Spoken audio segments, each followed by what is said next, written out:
You give them a minute. I usually give like, a minute and a half.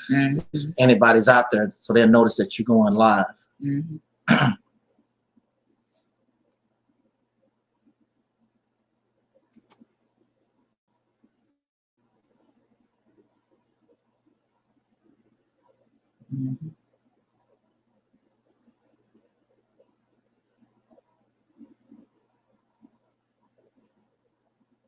That right there, that powered by StreamYard. If you buy their service, I think it's $20 a month. Because I ain't paying on $20 a month. They can keep powered by StreamYard up there. Don't bother me now. But when you don't see that chance, you can buy to put your own icon there, right there. And this is the banner thing. I put 2 banners in here. I guess they'll let you make any those banners. They'll let you do however many you want, but they got other functions too, which you have to pay for. And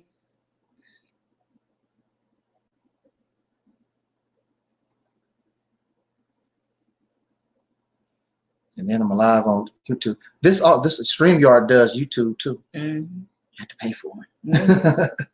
You have to pay for it. Everything we do, we have to pay. So I guess that's enough time. I got one person already showed up. That's cool. Yeah. We don't get thousands of followers and all that like some of these other folks. Yeah. Not interested. No. I mean, if they show up, they show up. They don't, they don't. Because I never asked for the first person. So, in the name of our ancestors, peace forever and always, welcome to another edition of what I call the Realist Temple on Earth Internet Ministry. I am the mighty one, Angel 707, the gatekeeper or the host of this program, known here on social media, wherever you may find me. I am known as the mighty Angel 707. I'm also your soul brother, number 1. And I want to thank you for joining us on this another spontaneous edition of this broadcast. We are simulcast here on YouTube, and we are also on Facebook.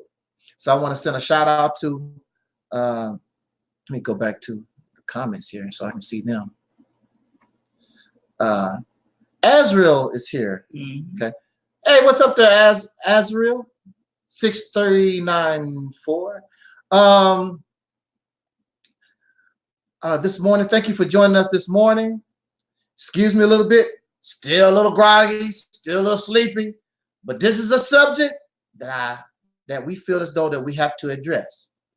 And before we get to that, I want to remind you that the biggest video talk or discussion or lecture of the year for this ministry is this Saturday, December the 7th, 2019. I call it Soul Liberation Day. I hope to have, and here with me, as you can see, I'm a lucky guy, ain't I?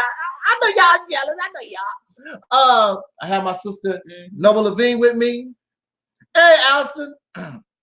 And support our sister Noble Levine. She has created a new website called ancientcreationmyths.com, and all the information to her links to her YouTube page, everything is in the description box. Also, Soul Liberation Day, I hope to have our soul sister, the world's first dark-skinned activist, your favorite one, Rashida Strober. And you can just look her up on Facebook and YouTube. Rashida Strober, the dark-skinned activist. There's only one. So just put in dark-skinned activist. You ain't gonna miss her because she's the only one.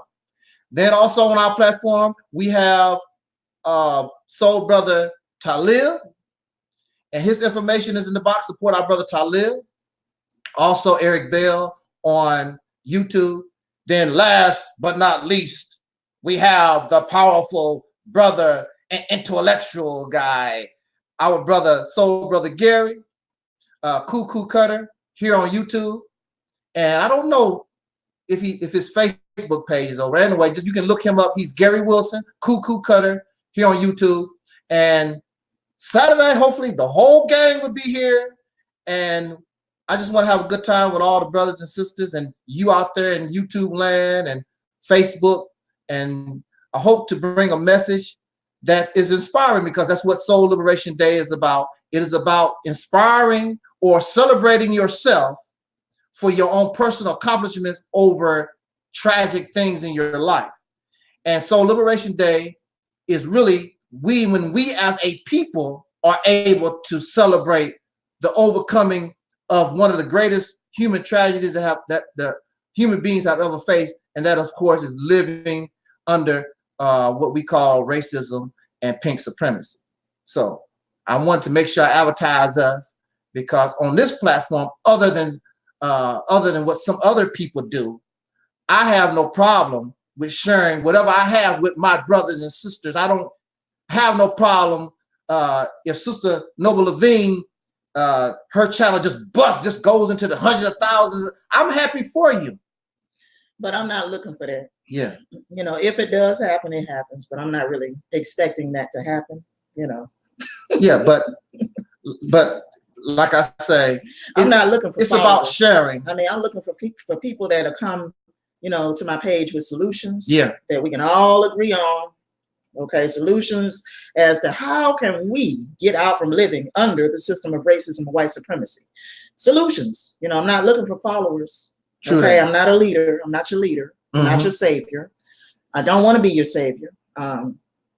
You know, so we have to save ourselves at this point. Absolutely. Okay.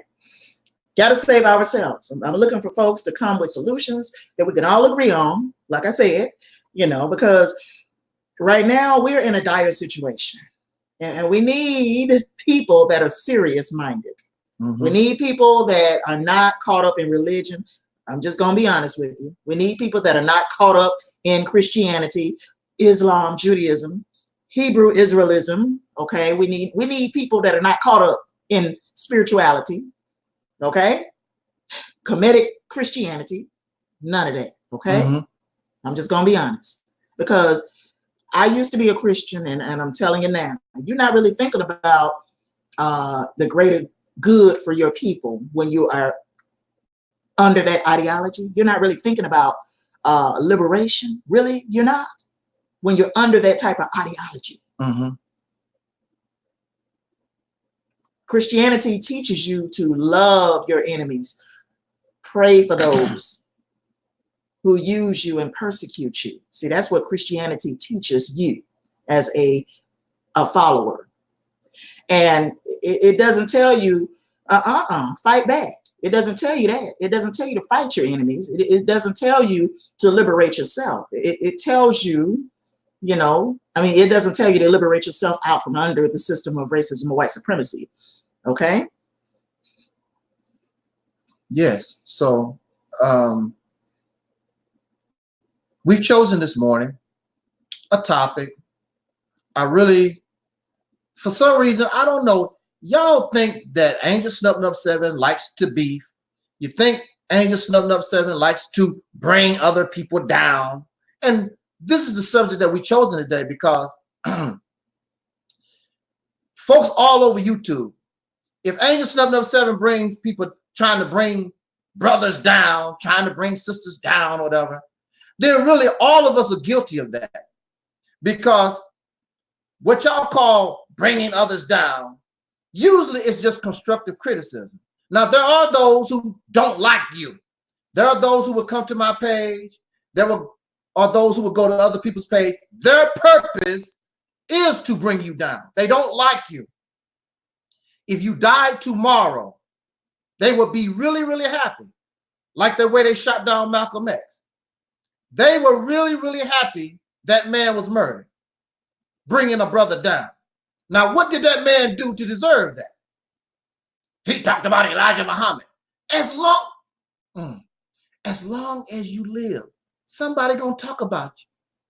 They talking about Elijah Muhammad right now. What y'all gonna do? Go out and get a gun and shoot and blast everybody that talks about Elijah Muhammad or Farrakhan, or as in this subject topic that we chose, the Black Authority, or you're gonna shoot somebody because they talk about Yvette Carnell and Tone Talks.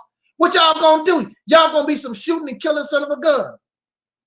Because what you don't understand too is that the babies that come up that never even knew these people are gonna come up and do the same thing. Y'all gonna be some shooting and killing folks forever. Because people have their own minds, they look at things differently, and just because you like Farrakhan, or just because you like the Black Authority or Taalik, whoever you choose, I choose to love. But whoever you choose to love, somebody's gonna talk about them. So it's really silly. Your top priority should be becoming liberated. Once you have that liberated mind, you want to know. Once you have a liberated mind, all that other stuff is nonsense, because your top priority is liberating yourself from this oppressor. Look, we've been under this guy going on 500 years. Ain't you sick of it? That's your top priority. Now, once you get him off your back, matter of fact, once you get him off your back, you don't even care nothing about talking about Elijah Muhammad or Tariq Nasheed. That's not even on, you don't even care about that stuff no more, because you're gonna be so happy. All this stress, all this hell you've been catching is finally over. You ain't gonna be tripping off of that no more. The reason why we do a lot of the things that we do is because we turn on each other, because we're living under racism, white supremacy, and victims of trauma, victims of abuse, victims of exploitation. That's one of the signs of their sickness, is they turn on the people that actually love them, or other victims. That's what they do. They will not turn on the actual perpetrator of those who are bringing the pain to them.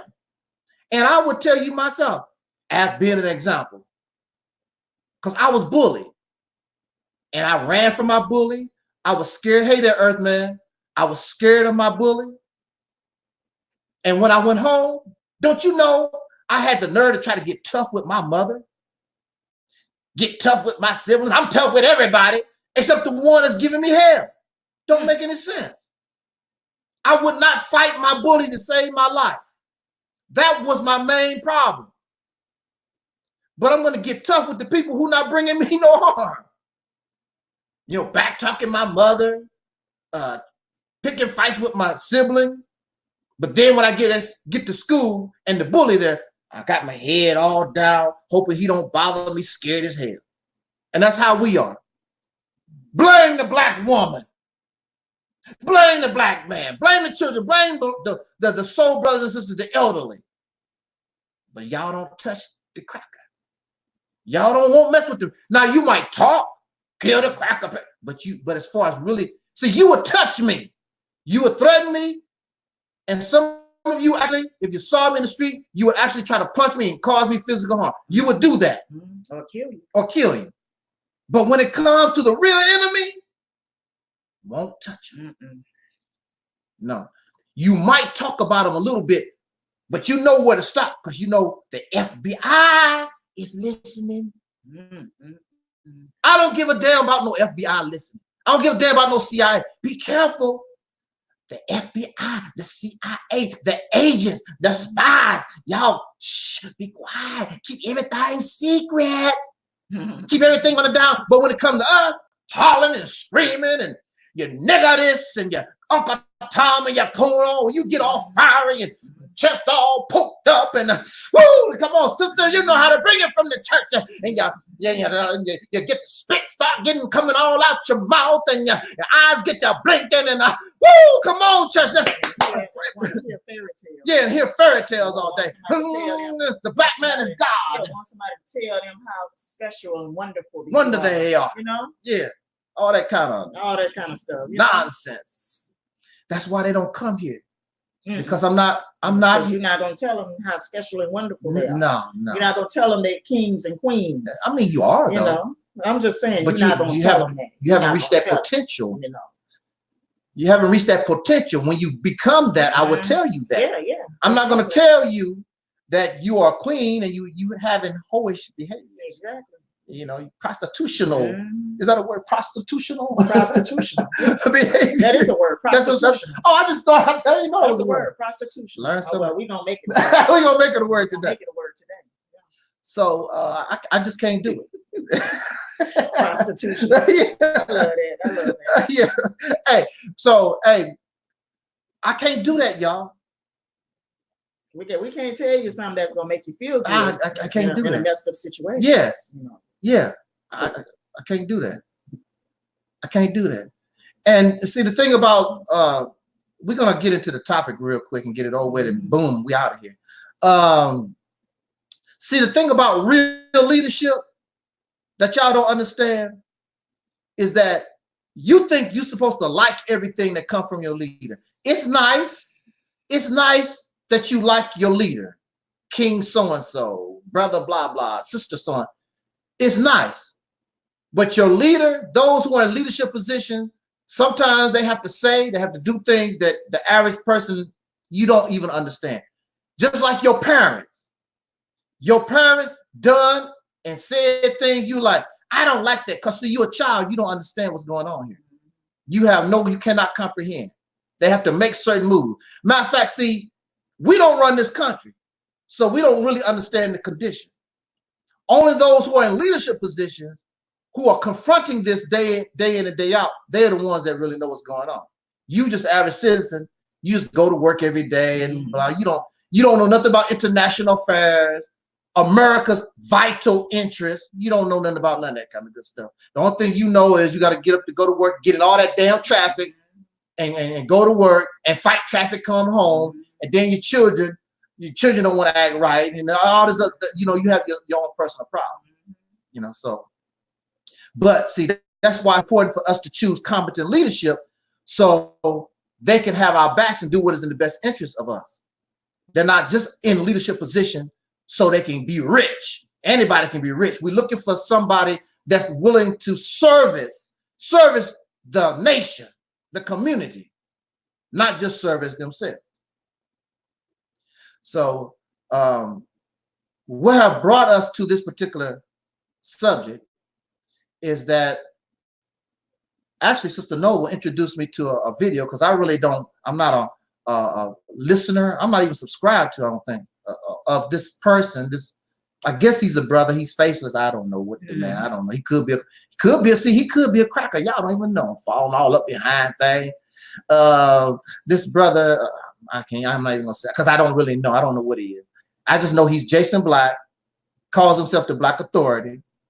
And I was listening, both of us, we listened to a speech talk that he was having, where he really went in on the brother Tone Talks in the ADOS movement. Wow. I want to say real quickly, I'm not here to defend Tone Talks.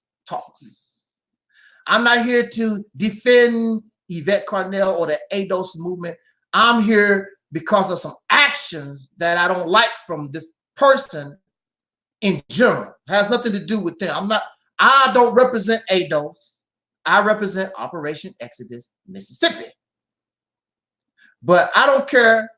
It could even be the Black Authority. If somebody tripping, whoever tripping, and I think they are out of character, I will talk about it. Even him. If I saw somebody talking about him and they are out of character, and it looks all messed up, I will speak, not defending him, but there are some people there. I don't like arrogant folks. So you're arrogant. That's a matter of opinion. I just stand on truth. You don't like the fact that I stand and I can defend what I talk about. That's not being arrogant. That's just like Muhammad Ali. Muhammad Ali was in the ring. Muhammad Ali was not arrogant. He knew what he could do. He was strong. He was confident in his skills. And that's all I am. I have nothing to do with my arrogance.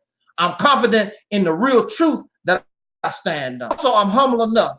If this sister or anybody come to me, and I'm not going to say I'm not going to resist, but I will listen to what you say so that I can be right. I'm not so humble. I'm not so arrogant. I can't listen to nobody. It's difficult when you think you're right. But listen, give that person a chance to talk to you and explain their side. So maybe they are right. Because even this year, I had guys come to me on the road, because a lot of y'all know that I drive trucks, and I have way more experience than these guys do. How dare they come to me and give me advice? How you gonna give me advice? I've been messing with trucks since the 1980s. These guys, a lot of them just come out of trucking school. You gonna tell me? You gonna tell me? Give me advice? I've been doing this since the 1980s, and you just barely passed truck driving school yesterday? But see, that's where we mess up, because knowledge, understanding, knowledge, see, we don't know everything. And so they gave me the information, and I'm like inside myself, you can't tell me that, you know. But I decided to listen to them. And don't you know, they made my job better. Sure did. I'm so happy I listened to these guys, because I don't want to do all this work. I want to make my work as easy as possible. I'm not out there to make things as hard. But I don't know. Some of you understand that. Some of you don't. Some of you would never get it because you're caught up in these arrogant ass religions. Yeah. You're a Muslim, you're a Christian, whatever, and you think that you know it all with your non-existent ass God. God ain't never did nothing. God been around here, excuse me, for thousands of years. Put it in the comment section. Show me what your God have done. One thing that you can show with clear, convincing evidence that your God done. Put it in the comment section. That's not in the Bible. That's not in the Bible or anything. Right here in our modern time. In the last 1900 years, at least. You give this God credit just the same way people give credit to Santa Claus for bringing presents. And we know Santa Claus don't bring the children a damn thing. And that's the same way y'all do this God. You keep giving God this credit for all this stuff, and you can't prove God did nothing. And then, as long as things are going right, oh, praise God, praise Jesus, oh Lord. But then when things go wrong and all messed up, you looking all sad and pitiful. You don't talk about God then. Because see, if you do, you know you got to blame God for not doing nothing that caused this horrific or bad condition. You know, some folks is in a bad condition. It is in horrible conditions. The majority of people on the planet is in bad shape. Horrible conditions right now. And that's what's pissing us off today, because this Black authority made statements about a condition that many of us suffer, or hell, you right on the door of suffering. Because like you say all the time, that is lack of economics. Lack of economics. Lack of resources. Most Black people don't have in this country. Yeah. And a lot of Black folks is millionaires today. That's new money. New money. But a lot of these entertainers like T.I., a lot of these guys, that's new money for them. They grew up poor. They didn't have anything when they grew up. So that's what made them strive even more, because they didn't want to continue being poor as an adult. T.I. made it, but you know, everybody don't have what T.I. got. Everybody don't have that drive, that skill set that T.I. possesses. The opportunity. Everybody don't get the opportunities that a T.I. gets, that a Future gets. Them guys worked hard. Don't think they didn't work hard now. Jay-Z, them guys worked hard. Beyonce, all them people. You know, even Cardi B, she did some things when she was younger. Okay, she did some things. She was in the club, but she had drive to succeed. She did some things now. She wasn't perfect, never was, but she had drive to succeed and get out of poverty. You know, she did what she had to do to survive. That's what she did. Okay, so I'm not gonna knock what Cardi B did when she was 18 years old, 15 years old, 21 years old, 25 years old. I'm not going to knock it, because the girl did what she had to do to survive in a society like this. This is a horrible situation to be in for many women across the globe, because we're living under a patriarchy system across the globe. Okay. And women are treated like second-class citizens across the globe. Many women are doing things out of survival mode. Yes. They sell their body out of survival mode. They do things like that because I'm trying to feed myself. Yes. I'm trying to feed my kids if they have any. Okay. See, I wasn't stupid enough to lay up and have a whole lot of kids that I knew I could not take care of. I watched the women in my own family raise kids by themselves, and I never wanted to be a single parent. Okay. And that was the real reason, I decided, no, I'm not going to have kids unless I'm married, but, never got married. So that's the reason why I don't have kids. I don't want to raise them by myself. I'm just going to be honest with you. But getting back to, the subject at hand, and when I listened to the video that he did on Tone Talks, Antonio Moore from the ADOS movement, he hit on, how he does not support ADOS, and he made a conscious decision to not mention ADOS in his videos and give it attention. That's what he said. He made a conscious decision to not mention ADOS and give it attention. And he said some other things that I felt was offensive, in a sense, because you're talking about a brother, Tone Talks, he said that this dude obviously didn't make money from being a lawyer. He said that he is not a practicing attorney. I mean, how does the Black Authority know that he is not a practicing attorney at this particular time? Okay. But anyway, he said that, this dude is mush mouth. He called him a mush mouth, and said that he's a failed attorney, basically, because he didn't make a lot of money from being an attorney. He's a failed attorney. He said that Tone Talks also had a lifetime of learning disabilities. And I felt like, wow, he's really going in on Tone Talks. Yeah. I'm sitting here listening to him go in on Tone Talks, and he was talking about the other one, which, we all know the other one. We know who the other one is, okay? But he didn't mention her name. Yeah. I'm not going to mention her name either, okay, in this video. So, I mean, he really downplayed Tone Talks' accomplishments as far as him going to college and going to law school. He really downplayed it. Like he relegated it to nothing. Like, oh, because he didn't make a lot of money as an attorney, he's not successful because he didn't make a lot of money as an attorney. Okay, well, I mean, but that would include a lot of Black folks. A lot of Black folks have not made a lot of money in their field that they went to school for. A lot of Black folks in this country have not succeeded economically. A lot of Black folks are living, from paycheck to paycheck. So, basically he said that Tone Talks was a loser. In other words, okay. I felt some type of way. It made me feel like a loser. Yeah. It made me feel like, damn, I mean, because I did not succeed as a writer. I did not succeed as a paralegal. Okay. I failed. Yeah. I'm not making a lot of money where I work currently. I'm not making a whole lot. And I'm not happy where I am now. In my life.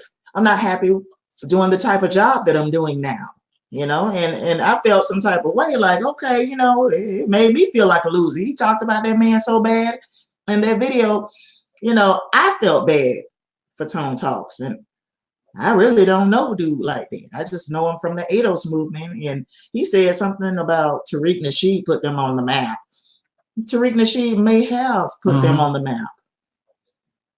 I'm not doubting that, because their numbers did go up. They're on YouTube once Tariq Nasheed hashtagged ADOS.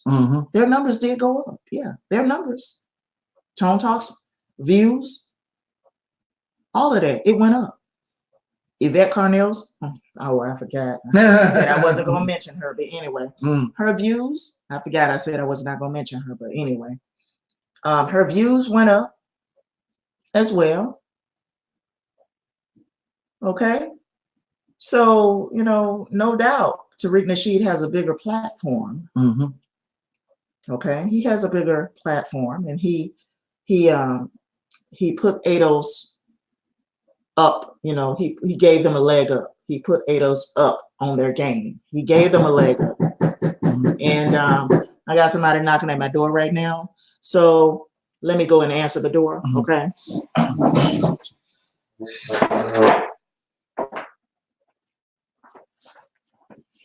Hey, how you doing? I'm doing good. So you got a leak? No, I got a water standing in the sink. And, sorry about the interruption. Hey, that's Sister Karen. What's up, y'all? Give us a minute here.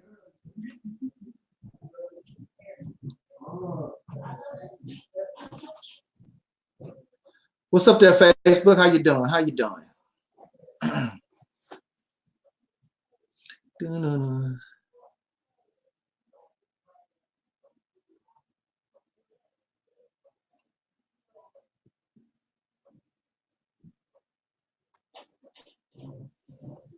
Hey, what's up there, Key? What's up?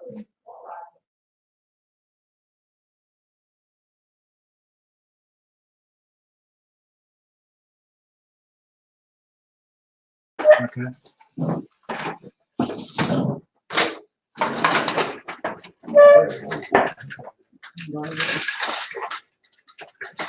Yeah, I got it messed up. I messed it up like that. Mine is too. Yeah. I'll be right back. So, yeah, so anyway, like I was saying earlier, you know, that's the maintenance man came to, you know, fix whatever I need to get fixed in here. But I felt some type of way because, I mean, basically, okay, it's because Tone Talks and Yvette Carnell don't have a lot of money, we should not listen to them. We should listen to a T.I. That's what he said. That's what he said. We should listen to T.I. because T.I. has money. T.I., you know, knows economics. Obviously, he knows how to make money. Okay. We know T.I. know how to make money. We know that the Jay-Z's of the world and Beyonce's of the world and Cardi B's of the world and Offset's of the world. And, you know, we know they know how to make money. We understand, you know. But should we relegate people who don't have as much money as a Cardi B, who don't have as much money as a T.I.? Should we relegate them to nothing and say that they're unworthy of our attention because they don't have money?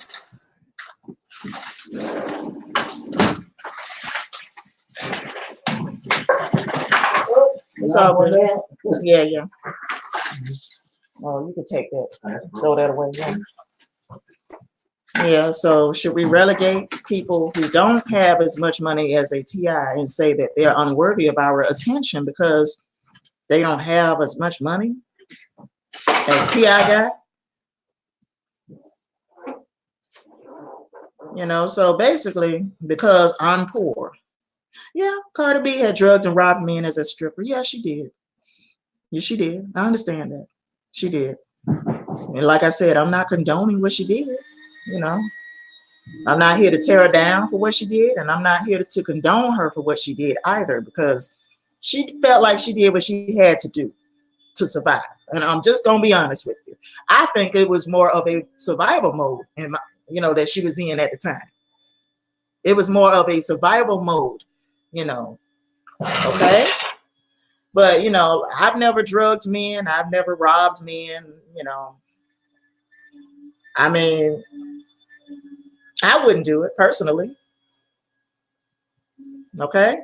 But you know, like I was saying, you know, I just felt like, dude, I mean, he really relegated Tone talks as somebody who just has a learning disability, who's not a very good attorney. He really relegated that man to nothing. Like, really, because he don't have money. That's basically what it is, because he don't have money. He's never been as successful as a, Taalik Nasheed as far as view counts. He's never been as successful as, Jason Black as far as view counts. So therefore, he doesn't deserve to be heard because he doesn't have as many, views on YouTube and wherever else. That doesn't make any sense. That doesn't make any sense. But hey, I'm just here to say that I felt some type of way. That's all. I felt some type of way about him talking about basically people who don't have money, which is much of Black America, to be honest with you. It's much of Black America. Much of Black America doesn't have a whole lot of money, okay? Most of us are losers. I'm just going to keep it honest with you. I'm going to keep it straight up. Most of us, according to the Black Authority, are losers. Okay? According to the Black Authority, we're losers, who hasn't been successful for whatever reason. I haven't been successful in my life. Okay? And a whole lot of other folks have not reached a level of success that they feel proud of. Okay? Now, right now, I'm in a situation where I don't want to be, but I gotta get money some kind of way so I can continue to, support myself. I gotta get some type of money, even if it ain't nothing but a little bit. I gotta do that because I'm living in a system where they got everybody paying bills. Got everybody paying a light bill, a water bill, a gas bill.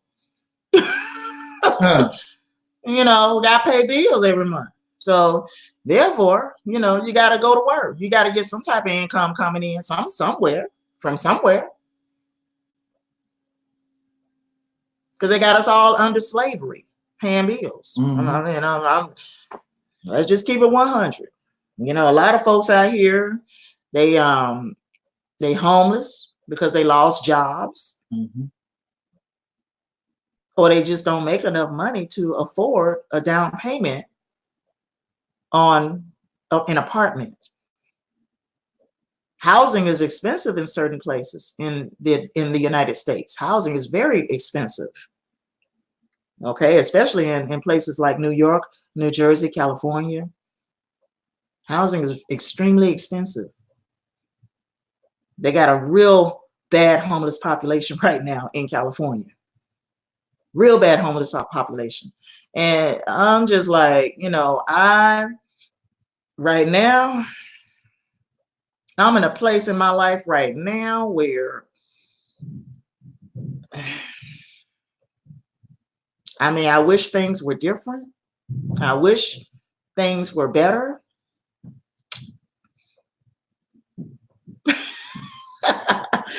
But and that's most Black people. Most Black people don't know what to do because we don't have the finances. We don't have the economics. We don't have it. We don't have it. And for Jason Black to sit up and talk about how people don't have money, you ain't got much money, so I shouldn't listen to you because you don't have much money, because Tone Talks don't have a lot of money. That's crazy.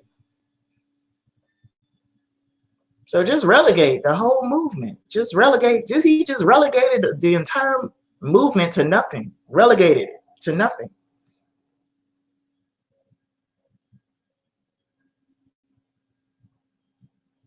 And okay,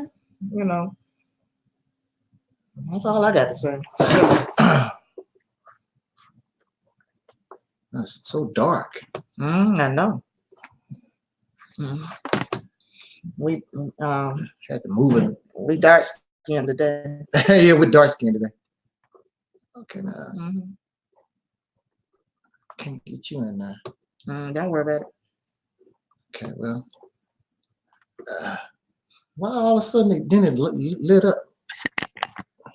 Oh, it's something about. Anyway, okay, let me. All right, do the circumstance beyond my control. Oh, we just so in the dark. Not like this. We had to. Yeah, we dark skinned today. Can we get back into? Let's get back into the position we was in before. You had to go in and out there. Yeah, I know. Oh, yeah, here we go. That's better. Yeah, that's better. Yeah, there we go. Okay. Yeah, that being in the dark. It's not good being in the dark, y'all. Okay. Now I'm familiar with this Jason Black cat. Jason Black knows. I used to go back and forth with Jason Black. Jason Black is the Black Authority, same cat. Back in the day. And the reason why, now let me say this. There's a lot of things that man says, that Tariq Nasheed says, that Farrakhan says.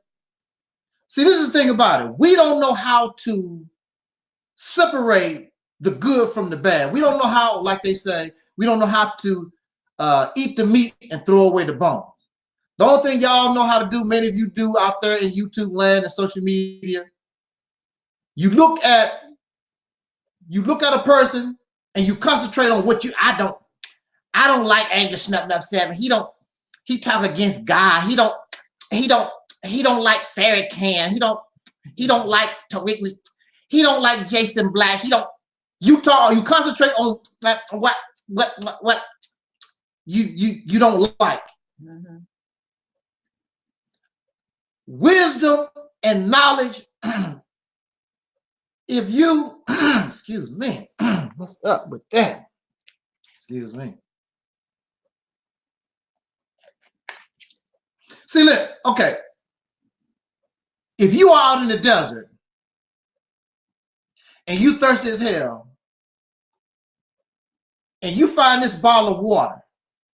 Well, first of all, this bottle of water is in a tea bottle. The label's got tea on it, tea. But now I have water in it. Now, you thirsty as hell. Are you going to deny yourself this water in a desert because that's supposed to be in an Aquafina bottle? That's supposed to be, some vessel that you like. You're going to deny yourself water because you don't like the vessel. And that's the way it is with truth. Truth is not black. Truth is not white. Truth is not Islam. Truth is not Christianity. Truth is what it is. And you can find that truth in any bottle. Now, are you going to deny yourself because you don't like the vessel? Just because there's things about Farrakhan I disagree, or Jason Black or Tariq Nasheed or whoever, just because there's certain things about the label, the bottle that I don't care too much. Am I going to deny myself the ability to quench my thirst? What is the thirst that you want to quench? The thirst that you want to quench is your ability to liberate yourself from a racist once and for all. That's what you want to do. But you can't do it because you don't like the bottle. We make a serious mistake because we don't like the bottle. Because tone talks with us, impediment, you say. But let's talk about Jason Black. Jason Black, you got a lot to talk about. You got a lot to say. So let's talk about you, sir. I didn't meet. I know who Jason Black is. He knows who Angel Snuff 7 is. We go back a long way. Jason Black been here for a long time. I think I've been here slightly a little bit longer than Jason Black. I think he didn't show up till like 2009, I think, something like that. He hasn't been. But the reason why I know Jason Black is because he's a black woman basher. And so we was going back and forth on that. A lot of his ideas, and there was another brother that was out too called the Mayor of Blacktown. Some of y'all who are senior citizens on YouTube, you know who the Mayor of Blacktown was. You had the Mayor of Blacktown, and you had the Black Authority or Jason Black. Sometimes you might get them two guys mixed up because they don't show their face. They talking behind an avatar. So you might have gotten them two guys mixed up. I don't know what happened to the Black Authority, but Jason Black seemed to have, he blew up. And that's good, Jason. You did a good thing. You blew up. You got, I think he was bragging, he has 835 subscribers or something like that. 835,000, you mean? Yeah, 835,000. You done blew up, man. Let me shake your hand. Oh, you don't want to shake my hand? Okay, all right. Be like that, Jason. Okay, all right. Okay, you know, it's all good. It's all great. Jason Black blew up. 835 subscribers. Go get some fitness. Okay. Up under that second. The way they got that. The winner was draining it all anyway. Oh. Yeah, my boy Jason blew up. Okay. But the reason why we went back and forth was because he's a black woman basher. But at the same time, he's a nation builder. How are you going to build a nation without the soul sister? Well, actually, he's including the soul sister, but he wants you ladies to basically be a slave. That's what he wants. He wants you, when he come home, you know, the old stereotype, when he come home from dinner, you're supposed to have his dinner on the table, take off his shoes, give him a bath and all that kind of good stuff. Take care of his kids. You know, usually it's supposed to be our children, but you know that type of situation. And my kids, my family, this is my house. So he wants a soul sister. He wants a woman. He wants the sisters to be basically slaves. That's the type of thing. You have no brain power. You can't think with the damn. Basically, when he wants it to do his thing, you lay down, boom, boom, boom, and you know that type of thing. And I'm against that. This woman here is equal to me, and I don't mind her taking the lead. It make me no different, because I love to watch her walk away. Now you talk about follow the man. I don't particularly care about watching men walk away. It's not the same sight. Some of y'all talk about follow a man. Well, if the man turn around, you got to see his backside, don't you? I don't. See that side, y'all know. I myself, I'd rather follow a woman. I don't mind. And see, the thing about it is, when you have competent leadership, their purpose is to benefit you. You tell them your wants, your desires, whatever it is, give it to the leader and let them handle business. You don't have to, you don't have to worry about. But you just see, we are in a situation. This picture is all about the men. It's all about the men. But see, nature don't say that. Well, that's another subject too. But nature puts the female out in front. Nature puts the female on the top, not because she's all that, because that's how it is. She's the life giver. She's the producer. Without the female, without the woman, see, the only thing a man can do is help. There's no man that I know of can carry a baby for 9 months. If it is, please show me. Now I done seen some crap on YouTube, on social media. Supposed to be they made some kind of man pregnant or whatever. Maybe they put a womb in him inside of him. Oh, these guys is crazy. This unnatural, stupid stuff. You're a male. You weren't supposed to be trying to have no damn baby. But you have the male has no womb. And then once the baby get here, you have no breast. Yes, you have something, but it's non-functional. And you can't feed a baby. You can't hold a baby. The only thing you can do, contrary to the Bible, talking about that Eve is a helpmate to Adam. No, Adam will be a helpmate to Eve, because the only thing a man can do is help make the baby. He cannot produce the baby. He cannot feed the baby once the baby gets here. And that's the female's job. A lot of burden is put on the female. And that's what we was going back and forth about. He's a woman hater. So you hate womanhood, Jason? I don't like you. You don't like single mothers? I don't like you. You don't like married women? I don't like you. You don't like womanhood? And you don't think that womanhood is equal to you? I don't like you. Because there's no balance there. We have been living under patriarchy. Well, actually, that's all that we've known. We've never lived under matriarchy. We have never. Well, some women do that. See, don't get confused. Don't get matriarchy confused with a vagina. Vagina in and of itself is not matriarchy.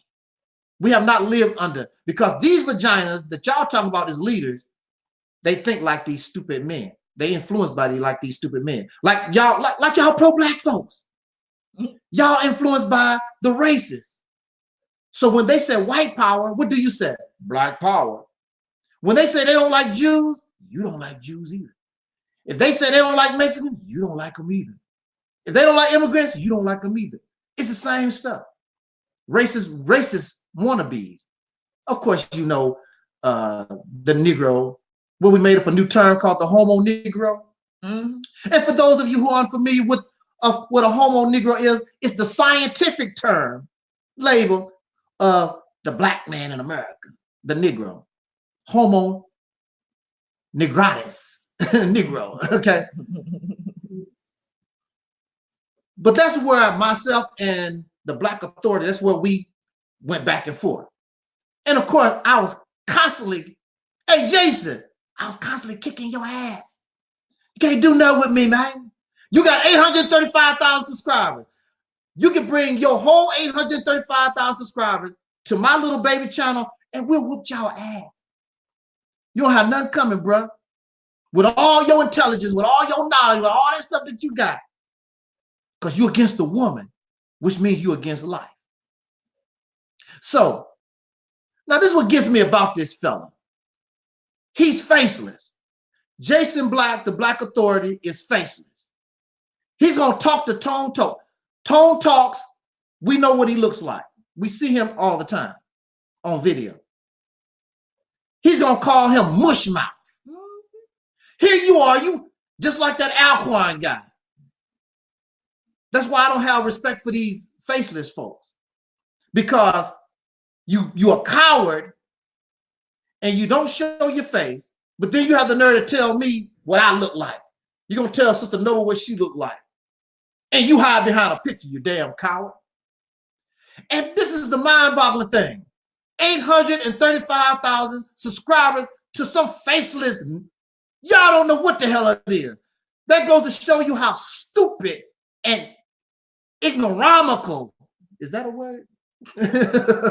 I'm making words up today, y'all. You're making words up. Ignoramical. Because you got to be an ignoramus to give money to and follow somebody who don't show that you don't know what the hell. Now, it's a possibility you're not even listening to his real voice. They have voice manipulators. That's not even this man's voice. So you're not hearing his voice and you're not seeing his face. That don't make no difference about the information. What about the character? What about the integrity? What are you trying to hide? Y'all always talk about agents and spies, and y'all support somebody hiding behind a damn picture. You're gonna call me an agent and a spy. I have no problem. A lot of you know some of my what happened to me in my life. So I'm an open book, and you're gonna actually support somebody that hiding behind a picture? I got a problem with people that make mockery of folks of what they look like, and you're cowardly. And you know him and Alquine, they probably some hideous looking brothers. They probably look like hell on earth.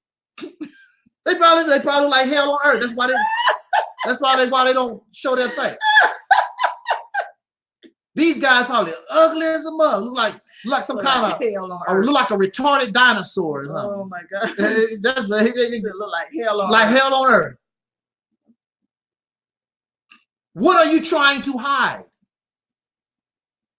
We doing something in secret.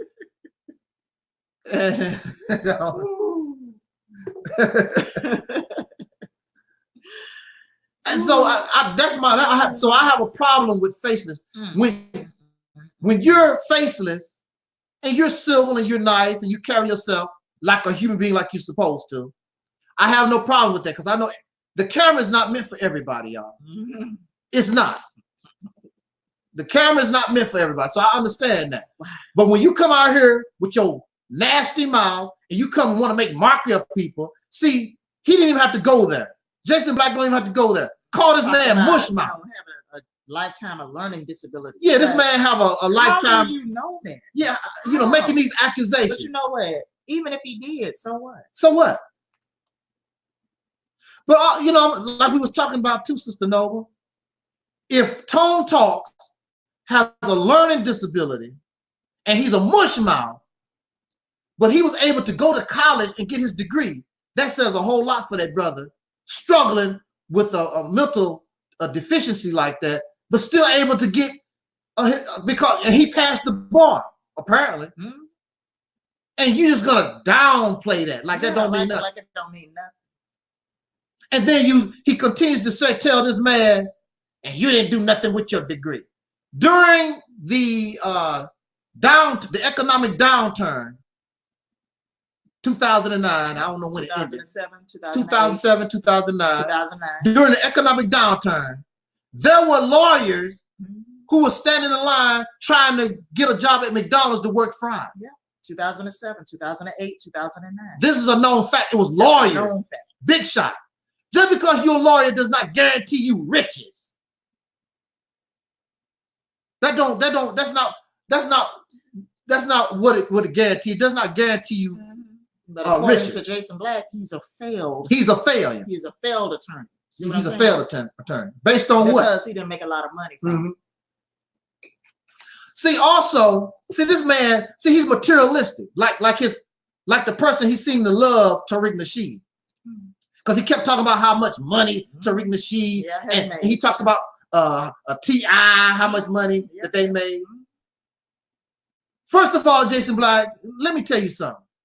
If we are in the business of liberation, if we want to we claim that we're trying to help to uplift and change the condition of a people, then revolutionaries, if you study, since y'all got the information, especially Tariq Nasheed, he done got all the documentaries. How many of these revolutionaries was living rich? You don't revolutionaries and those who are trying to liberate their people don't live rich. You're taking all your resources to the struggle. When Malcolm X died, his wife said Malcolm X didn't even have $100 in his pocket. When Dr. King was assassinated, he didn't have no money. And Dr. King won that big sum of money with the Nobel Peace Prize. What was it, $50,000, $70,000? He didn't even keep the money. He put it all back into his struggle. That's what liberators do. That's what revolutionaries do. People that really look out for the people live broke like the people that they're trying to liberate. The people that you're talking about are broke, just like my sister was just talking about earlier. We're broke. Most of us, we're broke. We're from paycheck to paycheck. Yeah. We're disenfranchised. We have a lack of opportunity. You idiot. Okay? That's a part of our problem. Then you're going to turn around because you don't like what somebody said, don't like them. You're going to turn around and take the thing, what we're suffering, and try to make mockery because you got a little something. Massa allow you. Tariq Nasheed wouldn't have a damn thing if it wasn't for Massa. Jay-Z, Beyonce, T.I., Byron Allen, all them Negroes wouldn't have nothing without Massa. They did not get none of this. Massa allowed them and gave them the opportunity. You take the white man out the equation, they don't have nothing. They on the plantation with your happy ass picking cotton. They have nothing. And they so silly and stupid, instead of taking their money, taking the things they're able to get, put it in the struggle to get us out of here so we can get our own. So you can be a man and say one day, white man ain't gave me a damn thing. All this I did myself. T.I. can't say that. He started and got his money rapping on a record label owned by the white man. Byron Allen, the same thing. Tariq Nasheed, all that. They got their riches, made their riches directly or indirect way. Chances are it's directly because of the opportunity Massa allowed them to get. Give the same thing, the opportunity to Tonto, he'll blow up. You're gonna talk about the power. He lives modestly. What's wrong with living modestly? What's wrong? See, that's your problem. I live modestly. Yeah, and I live modestly. As you can see. And I live modestly. Because that material stuff don't impress me anyway. I've never been impressed by materialism. See, that's y'all problem. Y'all just like the racists. You're materialistic. You want big houses and big cars and swimming pools, 3 or 4 swimming pools and all that kind of good stuff. For what? To show off in front of the poor. I want to send a message to the poor. You know what I'm going to put myself in that too. You know what we should do, poor? We should organize ourselves. I don't give a damn what your race is. We need to organize ourselves and take all that stuff away from the rich. What can they do? It's too many of us poor. We can take all that crap away from them overnight. Remember the French Revolution? That's what it was all about. They rose up and took everything from the rich, and they killed them. They killed them. I'm not going to say we should kill them. Maybe certain folks. That's what happened, though. But that's what happened. Back in France. Russian Revolution. Yeah. They rose up against the rich, and they took it. And they took it. I say to the poor, and we rise up and get rid of all this stuff the rich have created, start all over from scratch. Be careful when we start rebuilding this stuff back up, because you don't want to turn out to be the same and do the same thing they end up doing. Because that's what happened after the French Revolution, Chinese Revolution. They actually rose up and they became what they was complaining about. And we don't want to do that. We should not have no class system. There should be no rich and no poor. And all. When you come among human beings, all of us should be on the same footing. You can sing, you can dance, whatever you want to do, blah, blah, blah. And you can still become famous and blah, blah, blah. But you don't live, and you ain't no damn special than any other person in society. See, that's what equality is. And see, some of you really don't want equality. Equality means if I have 3 bananas, Sister Nova has 3 bananas. It is not equality if I have 3 bananas and she has 1. And see, some of y'all not into that. Well, I work really, really hard. Well, you don't represent equality, because that's what equality is. Simple math. 2 on this side, 2 on that side, that's equality. 5 on this side, 3 on the other side, that's unequal. So you are a liar when you talk about I want freedom, justice, and equality. If you don't want equality, you don't want justice or freedom, because somebody's gonna be enslaved to some damn body. That is so true.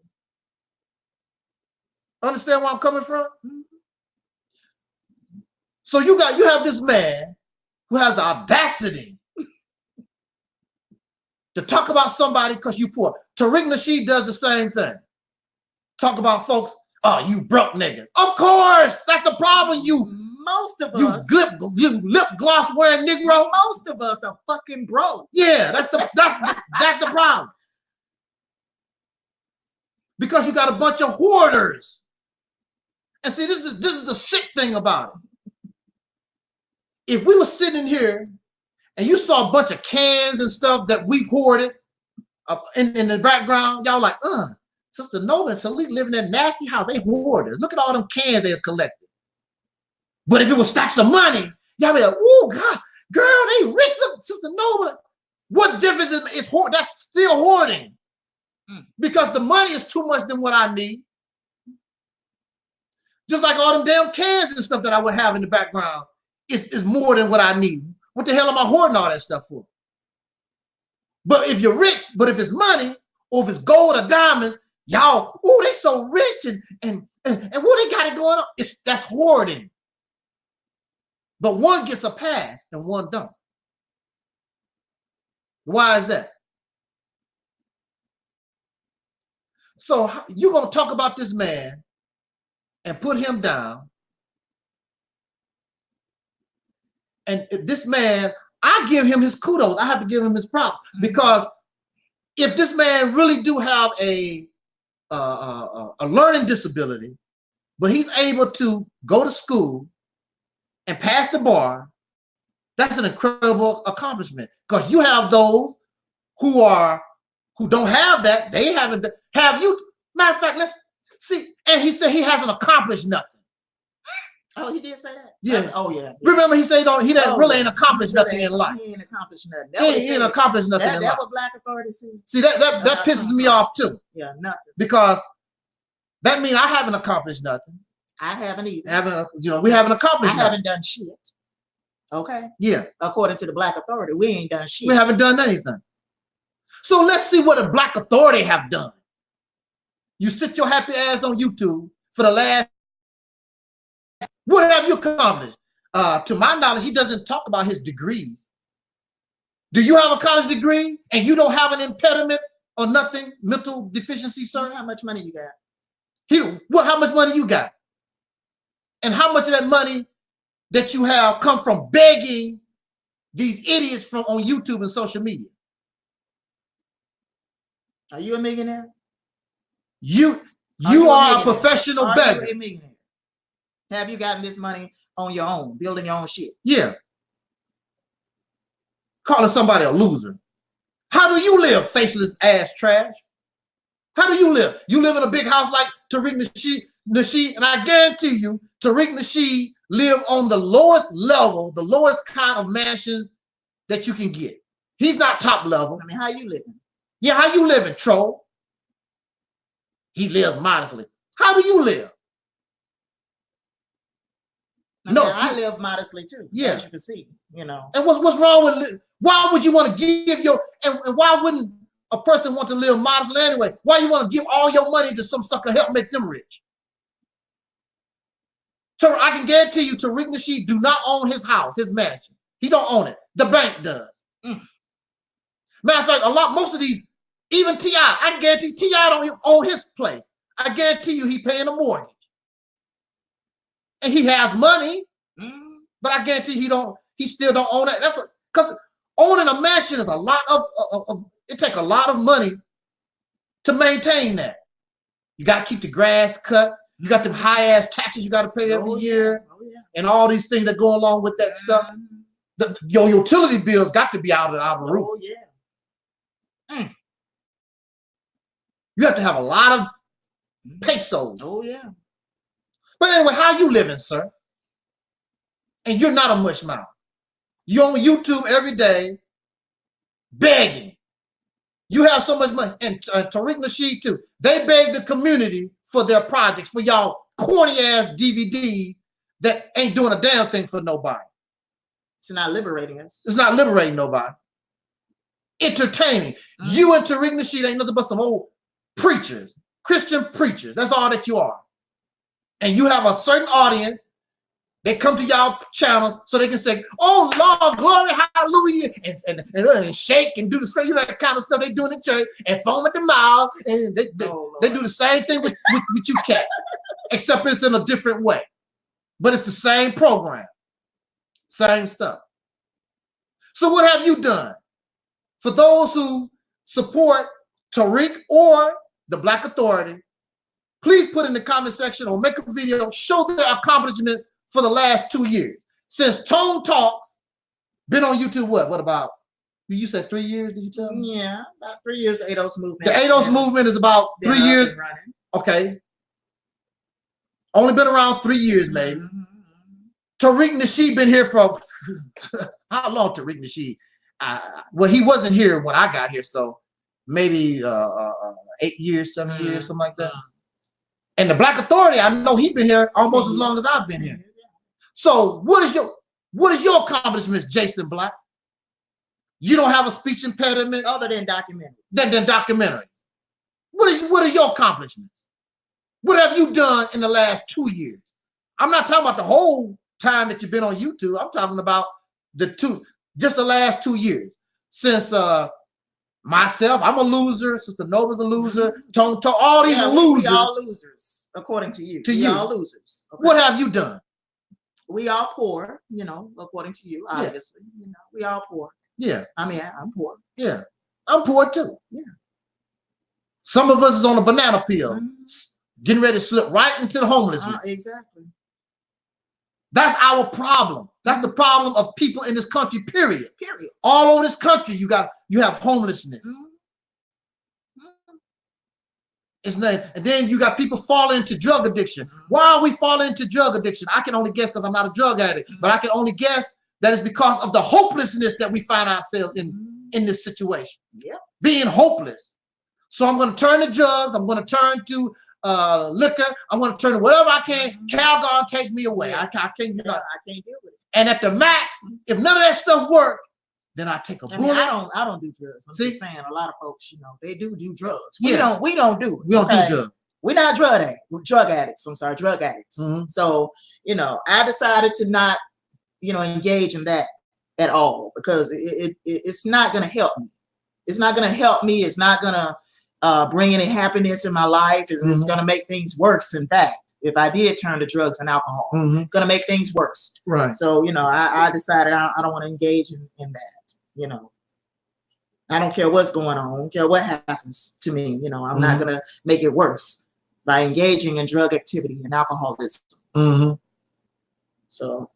And of course, we use religion for the same thing. Yeah, exactly. Get out of reality. Yeah, that's what made me have some semblance of a false happiness.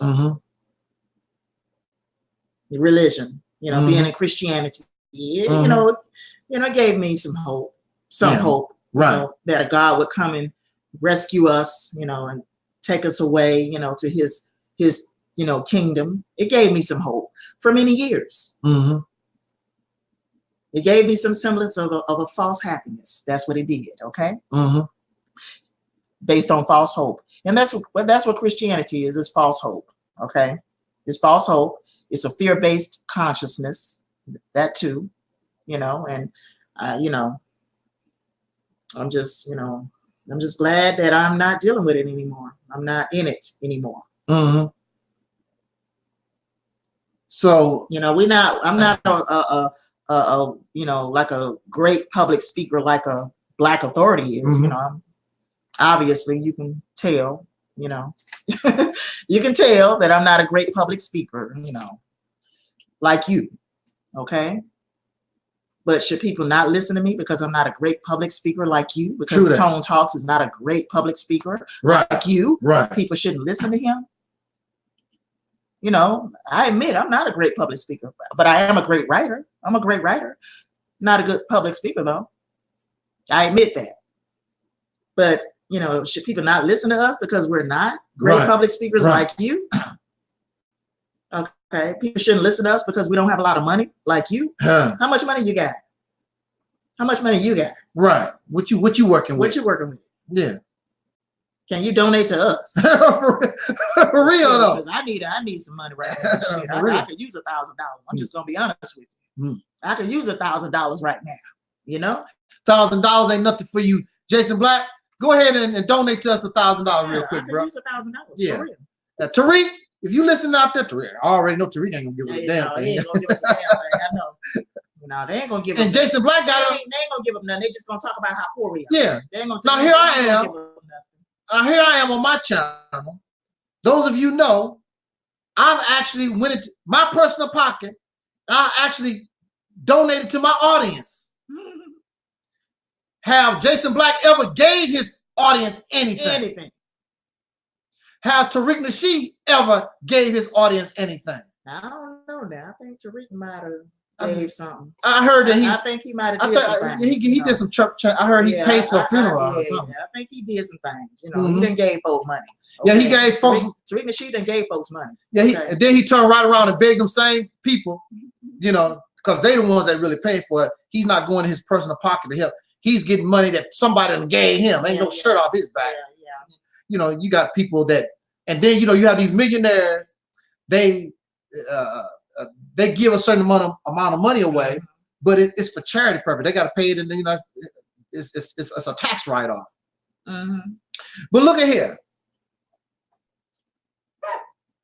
And last but not least, Jason Black has the nerve to say, okay, now you're talking about the man like a dog, really. Calling him mush mouth. Yeah, mush mouth. I guess we mush mouth also. Yeah, but he's saying that we mush mouth. This is not personal.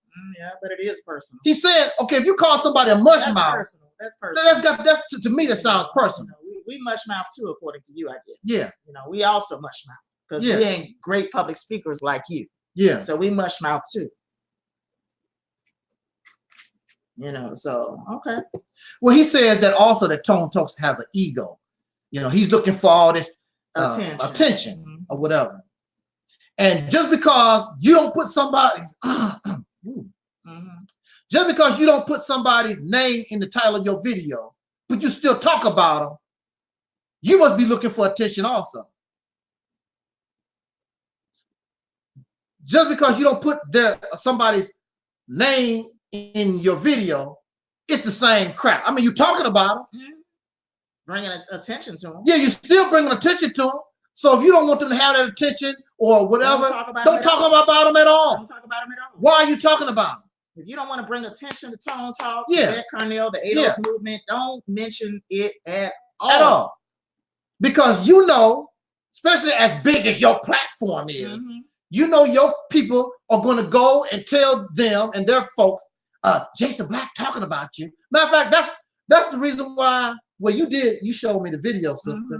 But I seen the title of a video that Jason Black burned Tone Talks. I seen a video somebody made of that. Oh, really? Yeah, I seen a video. You know, Jason Black blast Tone Talks, something to that effect. So you know that your folks, if you open your mouth about these people, your folks are gonna go, or whoever listens to your video, they are going to respond and let them know, oh, Jason Black really, you know, really torched the ADOS movement. Tone Talks just want, you know, notoriety. He just want attention. Yeah. Okay, that's what. And I'm not going to use my platform to bring attention to ADOS. That's what he said, right? See. That goes to show you selfishness. You should be happy. Now, I put up a video yesterday. It's a brother I just met on the street in Atlanta. Don't know who he is. I used my platform and allowed him to come on my platform so he could sell his product. No big deal. He don't have to give me a dime. What is wrong with us using our platform because you don't want to see another brother or sister come up? That tells me a whole lot about you. If Taalik Nasheed and Jason Black start talking about me, I already know. Don't you know I'll blow up higher than both of them guys? I already know it because I'm offering solution. I already know it. But you're not going to use your platform. Now here I am. I did help the Nation of Islam 9 years. Ask them to help me, don't get nothing. See, this is what I'm talking about. I have my sister Nova, I have brother Talib, I have brother Gary, Rashida. Anybody comes on my platform, I don't ask them for a dime. You don't have to say nothing about me at all. I don't care. They can blow up. I don't care who. I don't care about that stuff. Because we all supposed to be on the same team. I thought all of us supposed to be working against racism, white supremacy. I thought you want everybody. I want the people to be free from oppression. You too busy talking about somebody got an ego. That's my platform. I have a large platform. To do what? And you're not accomplishing a damn thing anyway. You have a large platform to stroke your ego. You talk about this man have an ego. You have an ego. Because him and Taalik always talk about all my subscribers, all my followers. What do that mean? And usually they call them followers instead of subscribers or listeners. Because that's really what these people want. They are the slave master and these people are the slaves. When I talk about you who listen on my platform and I talk about you that come here, I said my listeners or I said subscribers. I don't never say my followers. Never say that. Because this is a team here. It ain't about nobody following nobody. We run this together. We are equal. We find our position, what we do, but we move together as a team. You're not a follower here. There's no slave masters here. And when you come to this platform here, called the Reality's Temple on Earth, I don't dictate what Sister Noble say. She can disagree with me. I don't care. Don't bother me none. Talib don't have to agree with me 1,000% or Brother Gary or Rashida. It's not about that. It's about what we have in common, what we need to do. The enemy is racism, white supremacy. That's the enemy. And all the things that we disagree upon, we can push that to the side. We'll deal with that after we become liberated. You don't become a millionaire, and you should not even be interested in being a millionaire till your people are liberated. Then you can express yourself being a free person, and you can tell the world, this is mine. I made this. But you, Jason Black, Tariq Nasheed, or T.I., none of you can make that claim, because if it was not for the white man, you'd be picking cotton. I mean, we'd literally still be in slavery if it wasn't for white people. Because remember, literally, we'd still be in chattel slavery. Yeah. Because we did not fight for freedom. We did not fight out of slavery. We helped the white man in his war. That's what we done. Our ancestors done. But they did not fight for their freedom. It was given to them. And really, they didn't get any freedom. They were set loose. It's not freedom. They were set loose. Set loose. Yeah. And that's why you all confused and wishy-washy everywhere, because you was just set loose. Just trying to find, what does it mean to be free? What is being free, Alberta? Right off the plantation. Remember, our people didn't even know what freedom was. What does it mean to be free? I don't know what that. You said we free, Alberta? What you do with that? Do you take that to the stove? Only the white man's free. Black men, us niggas can't be free. How they gonna be free? When that happened? Well, you see, brother, because of the water, the war. Who fighting? Who fighting? We did not fight for nothing. So since these people gave us our so-called freedom, then they dictate what you can and cannot do. So that's why in America, you're supposed to be free, but there's an invisible ceiling. Remember, even for women in this country, there's an invisible ceiling. There's only so high, it's only so much that you can hide that you can go, then it stops. Because you don't dictate your freedom. Somebody else tell you about your freedom. Like you give your children a certain amount of freedom. And then there's a border they don't cross. Your children cannot cross that until they become grown and get the hell out your house. Now they can go beyond that border. But as long as they're in your house and you tell your children all the time, well, Yeah, as long as you're in my house, you're gonna follow my rules. That's what you tell your children, don't you? When they get that old nasty mouth back at you, right? You tell your children, as long as you live in my house, it's my rules. And that's what the white man tell you every day. While y'all complaining and marching and voting and whatever the hell that you that's what he tell you Negroes. You in my house, nigga. My rules. Jay-Z, I'll let you have a little something. It's my house. My rules. Beyonce, Tion, Byron Allen, my rules. And they sit their ass down. Who making the laws? They do. You can go to court all you want to. The reason why I'm talking to you today is because the white man let me out. Because if he decided to keep me for the rest of my life, there's nothing I could do about it. Because it's his house, his rules. That's why I'm able to talk to you. He run it. They run it. You have no rules. You have no law. You have no influence. You have no power. All the money, you can put T.I. and Byron Allen and all these Negroes together. White man ain't impressed by none of it. Because the white man know he can take it all away. Take it all away. He can take it all away overnight. And if the situation ever come right, you're going to see that. He can render the dollar bill worthless. He can render the dollar bill worthless. Completely worthless. Completely worthless and come right back with a new denomination and you got to start all over again from scratch. Yeah. Yeah, but you was a millionaire according to that currency. We created a new currency. See?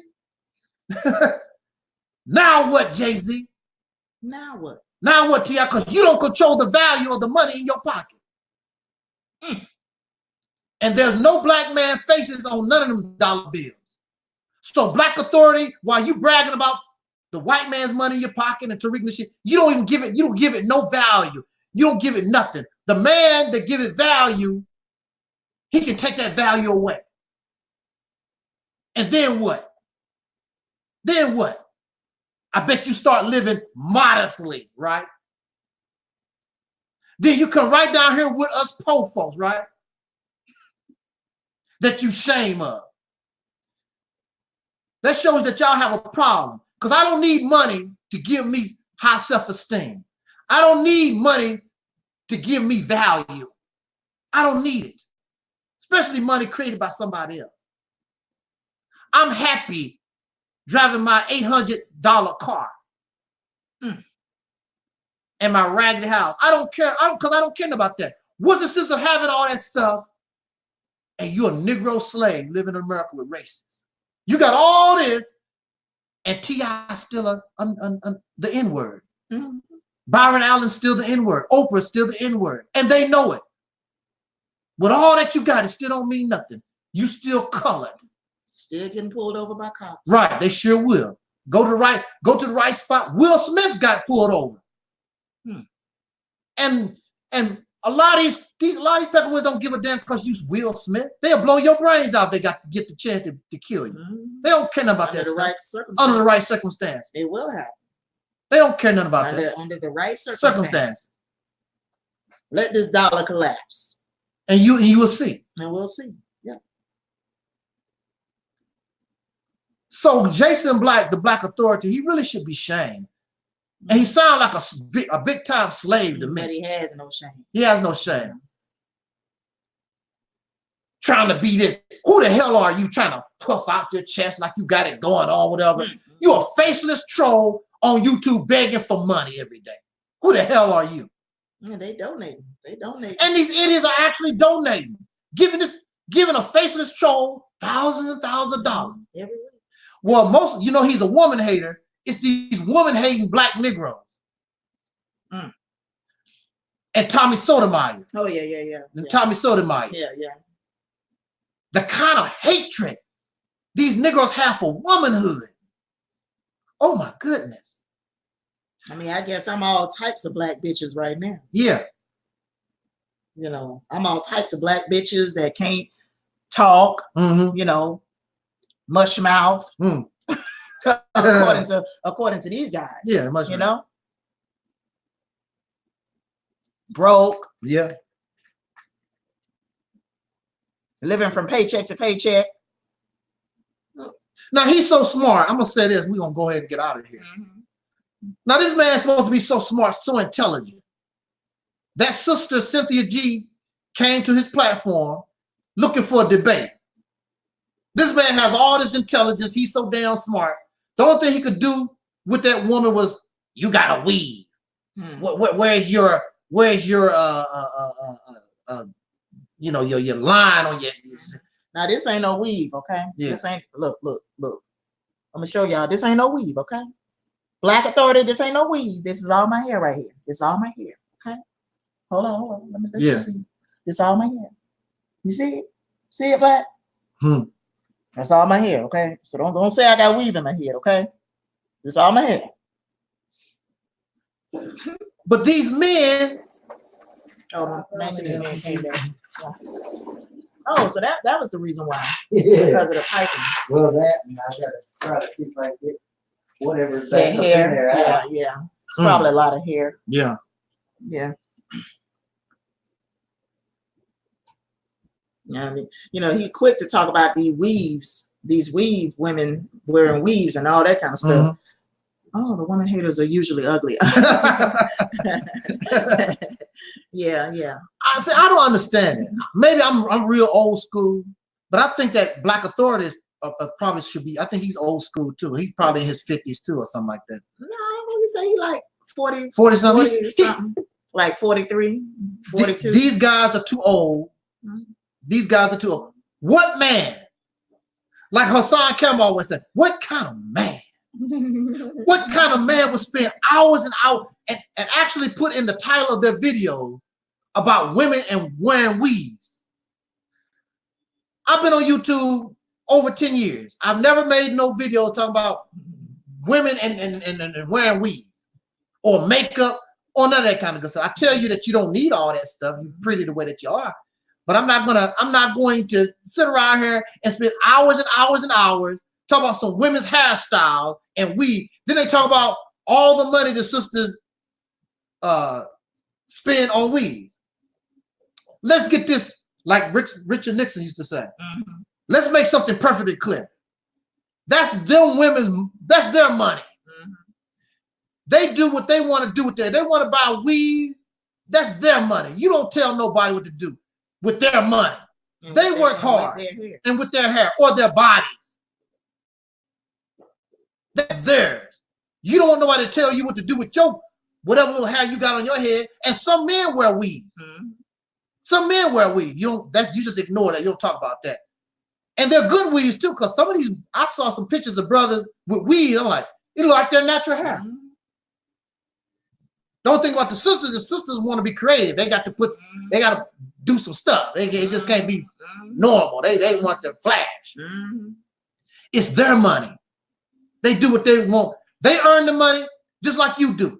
Brothers buy video games. They buy weed. Whatever they do with their money. Weed, yeah. Weed. Marijuana. We're talking about marijuana. Marijuana. They go to the liquor store. Negroes use a lot of money for the liquor store. They go to the strip clubs. They do all kinds of stuff.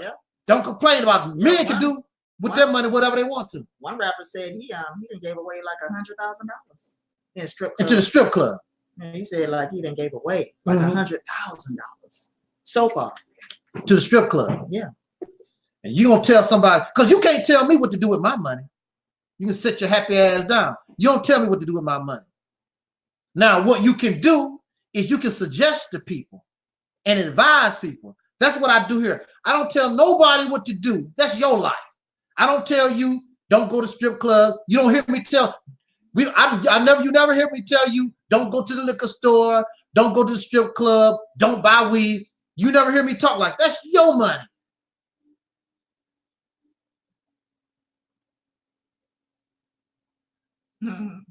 They're worried women are spending the child support money on weaves. Well, you know, if a woman You know, if the woman, I mean, if you don't want this woman to spend the child support money on weaves, you get shared custody.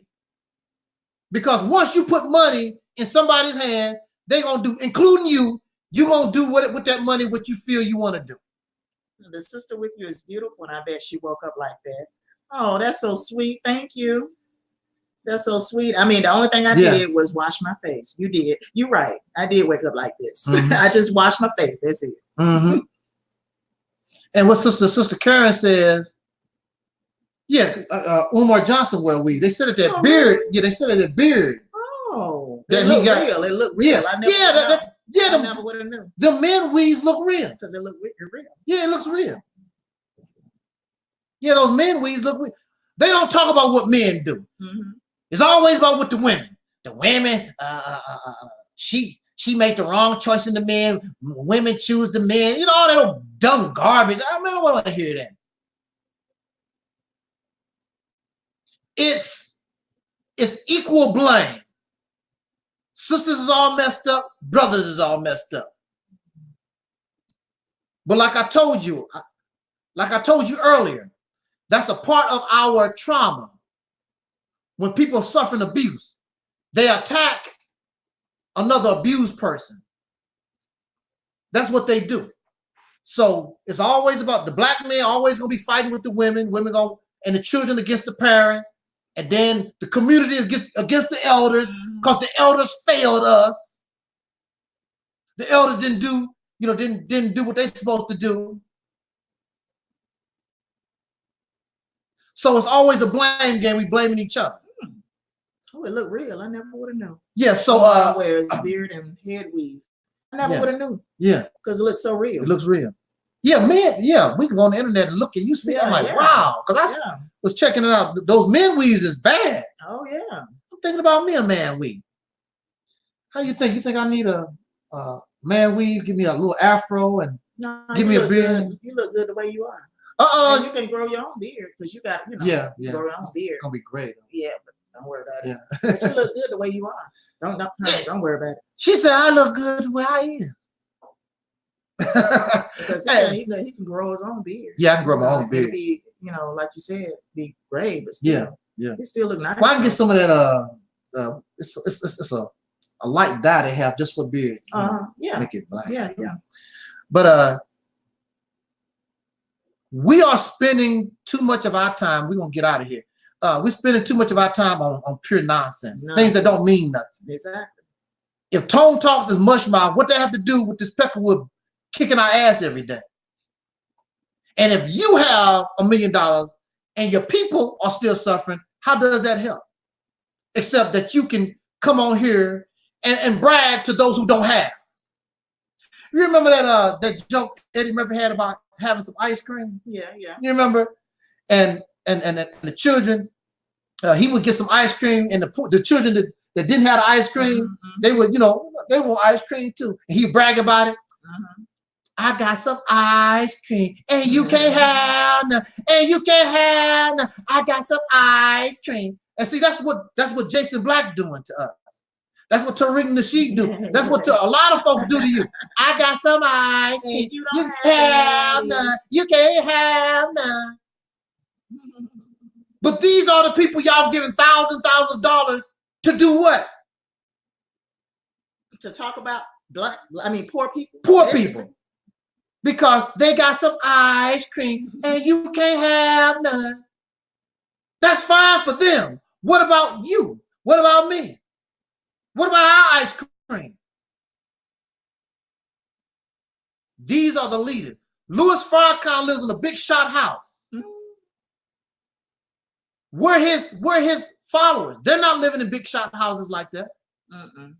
How come they don't have none? How come they don't have none? If Angel Snub Nub 7 can drive a Benz, if Angel Snub Nub 7 can live in $1 million house, you're gonna live the same way. That's just how we live. All of us. That's how all of us are gonna live. When I come to your house, Brother Universal Moore, this is a nice $1 million house. And then you come to my house, Angel, you got a nice man. We all live in $1 million houses. So what? Big deal. It's equality. Equality. If the sister want to go out and work, so be it.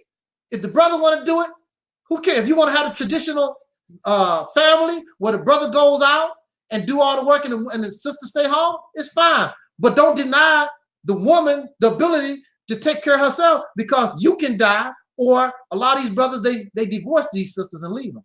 Mm-hmm. Mm-hmm.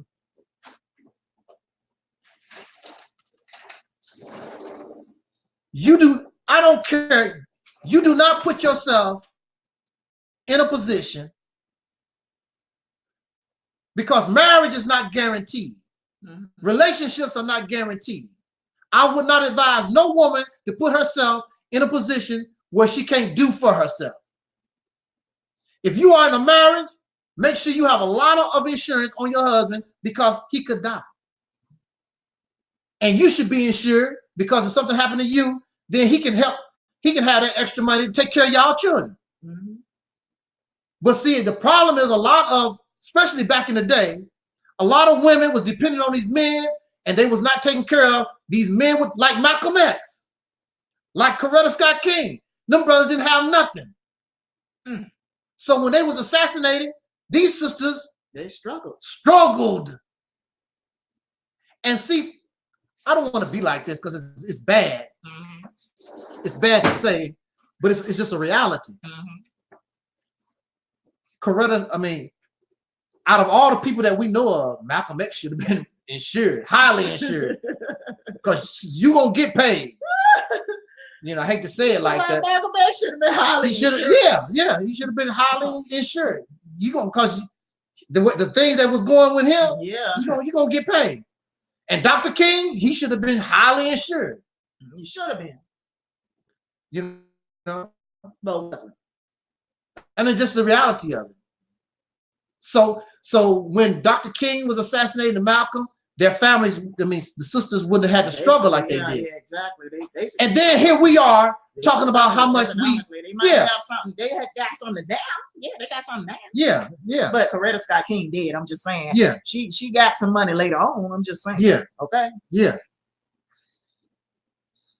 And then the thing about us also is we have our people out here doing these things, and when they do die and their families are left, we don't support the family. Mm-hmm. When Malcolm X died and when Dr. King was assassinated, when they left, basically the people start leaving too. Mm-hmm. They did not think about, we got to take care of the Dr. King's family, mm-hmm. You know, Malcolm X family. Mm-hmm. That didn't happen. Mm-hmm. That did not happen. Karen Smith says, these insecure people are just like the slave masters. If they get a little money, they want to look down on poor brothers and sisters. To them, having money equals success. That's right. That's right. Absolutely right. They think like racists. Mm-hmm. Their whole mindset is just like the racists.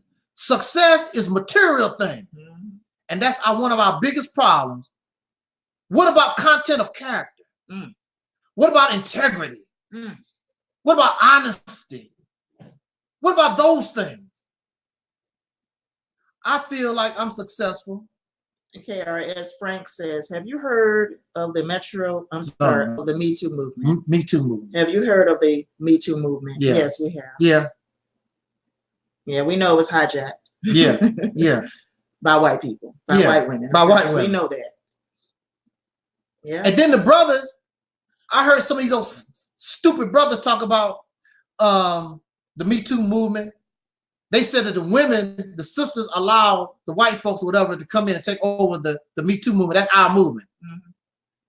If it was our movement, then why didn't the man stand up and take a hold of it? Why did the man, y'all sitting around here crying, talk about they took over? What was your happy ass and why they was taking over? What was you doing? You supposed to protect, you supposed to provide. Why didn't your happy ass stand up if you was that interested and take control of it? You didn't. So since you wasn't doing that, then they came in and did what they done because it was unprotected. Because you was not interested. You didn't get, these men didn't tongue tied. They did not get interested until it blew up, until it blew up. They wasn't interested. It was a sister that started the Me Too movement. There was no men. There was nobody helping her. There was nobody doing nothing for her.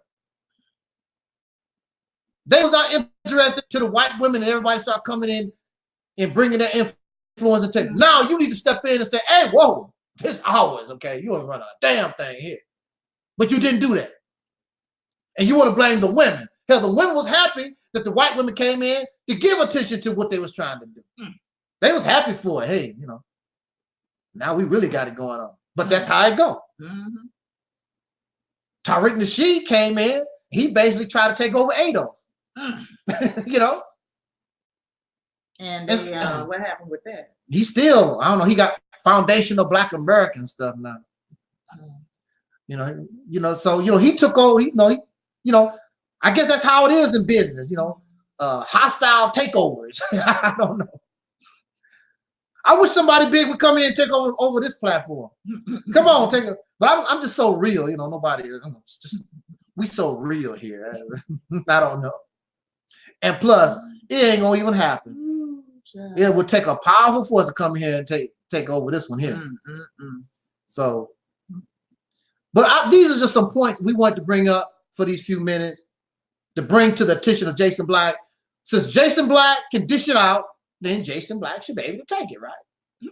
Okay. Because Jason Black, you are not perfect. Jason Black, you ain't the know-it-all. And he talk about the data. People are stupid. I understand the data and the research.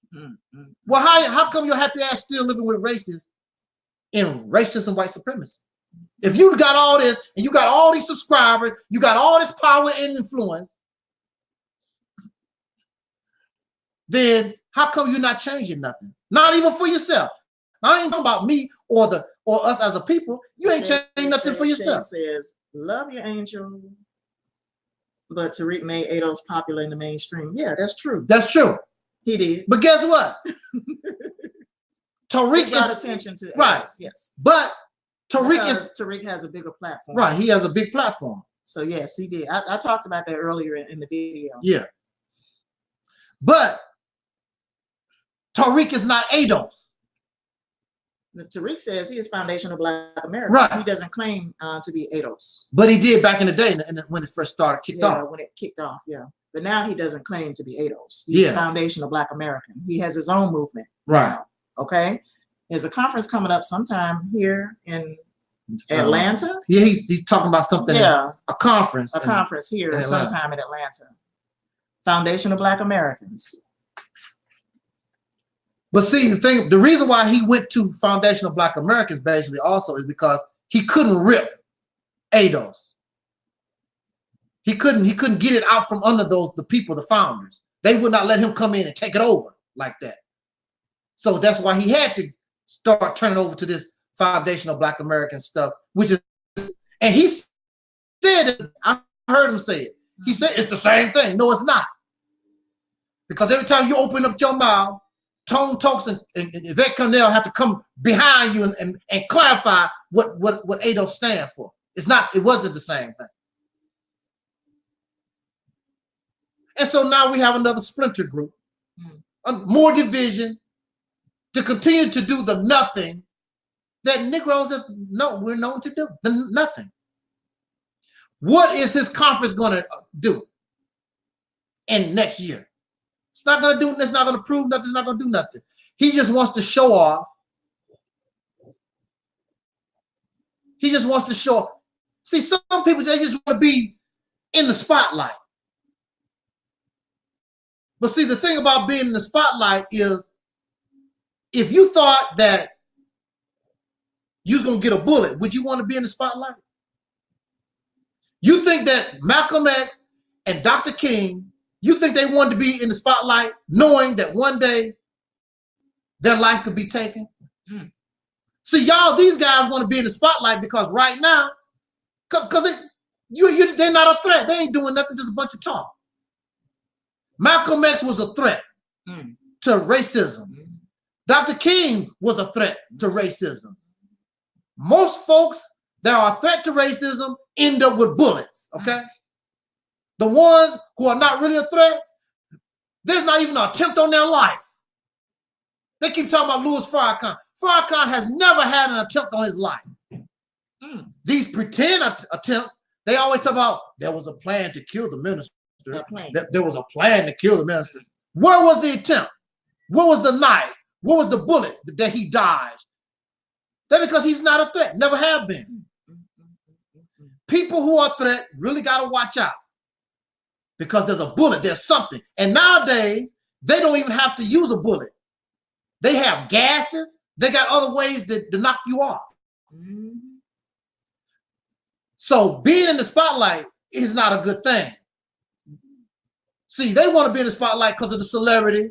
Oh, Black authority, teach brother, you know, that church stuff.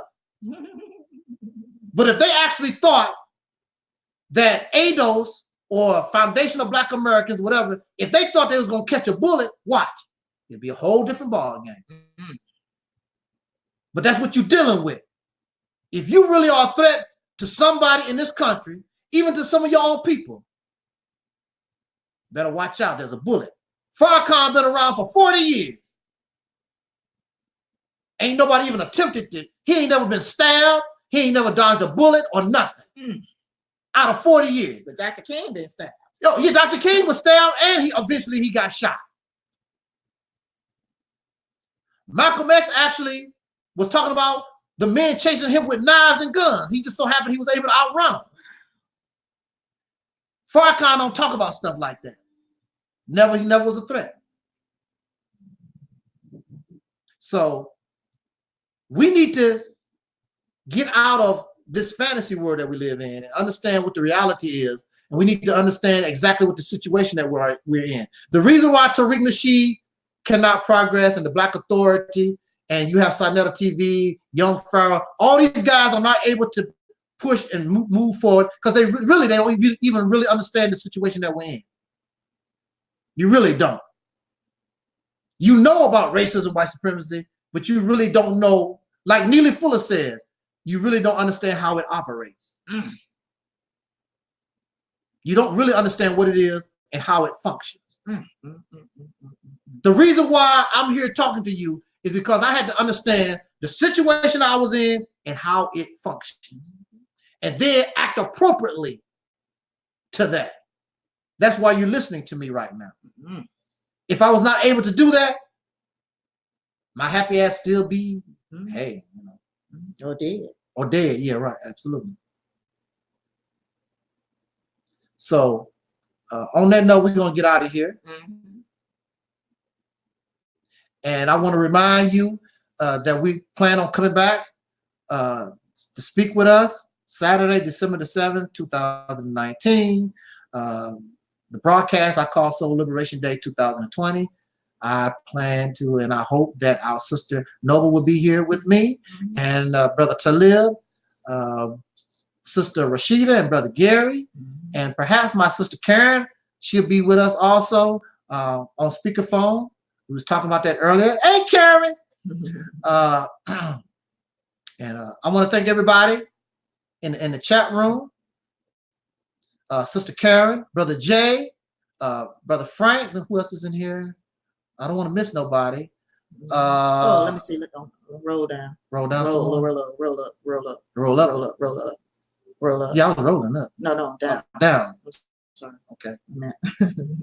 Down. Yeah, Jay. That's all I seen down below was Jay. Yeah, let me see.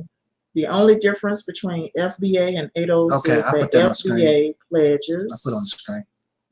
Okay, the only difference between FBA and ADOS is that FBA pledges no allegiance to any particular political party. ADOS is more democratic. You know what? I agree with you. Other than that, FBA and ADOS is the same thing. I don't know if I agree that FBA and ADOS is the same thing, but I do agree with you when it says that, when you say that FBA pledges no allegiance to any particular political party, like ADOS. ADOS is more democratic.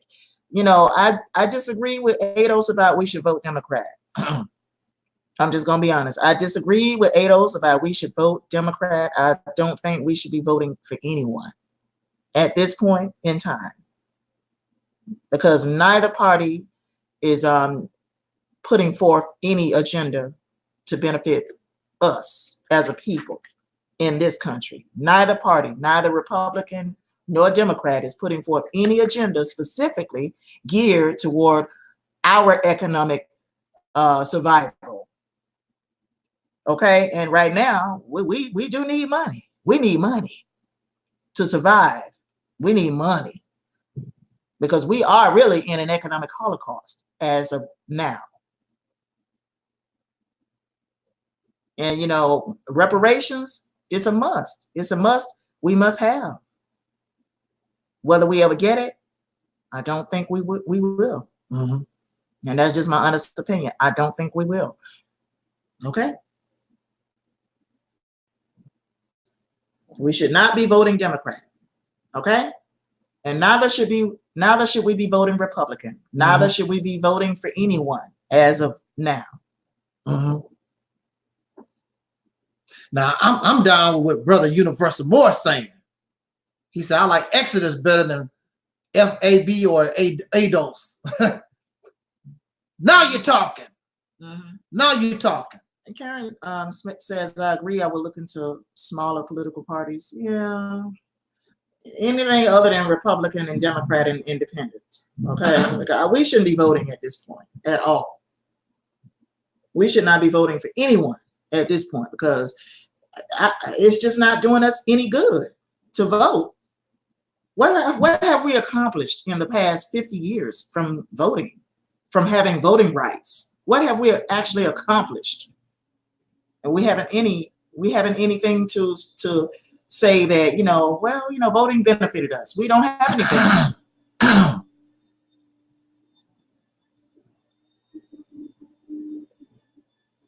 Okay.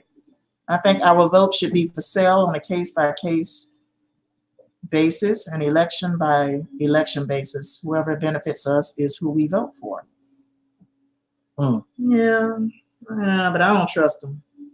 I don't trust them at this point. I don't trust the Democrats or the Republicans at this point. I don't think they're going to do anything that's going to benefit us. I don't. I think they full of talk, but once they get in office, once we elect them, they're not going to do what they promised to us. They're not. The white folks made our vote powerless. Yeah. I mean, our vote really has been powerless anyway for the past 50 years. You know, our vote has had no power at all for the past 50 years, okay? We have nothing to show for outside of our, okay, we have nothing to show for outside of all of our voting. And if our voting worked, there would be no need for protest. Yeah, we have nothing to show for outside of all of our voting. And if our voting worked, there would be no need for protest. True. See, this is what folks don't understand. If we could get our people to see, we scattered. See, this light here is scattered light.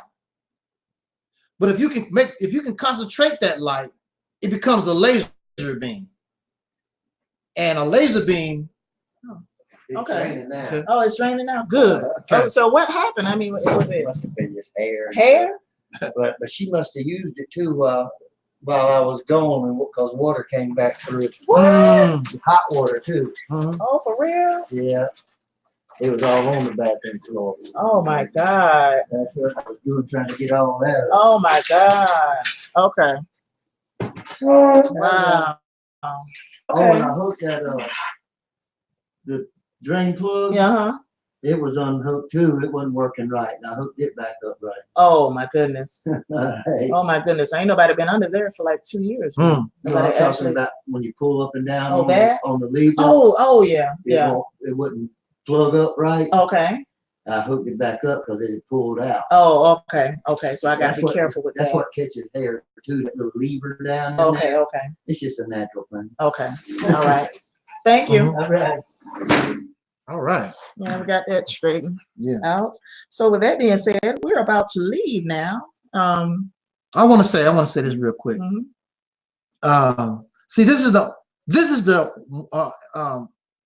thing that I guess some folks just don't get about Operation Exodus Mississippi.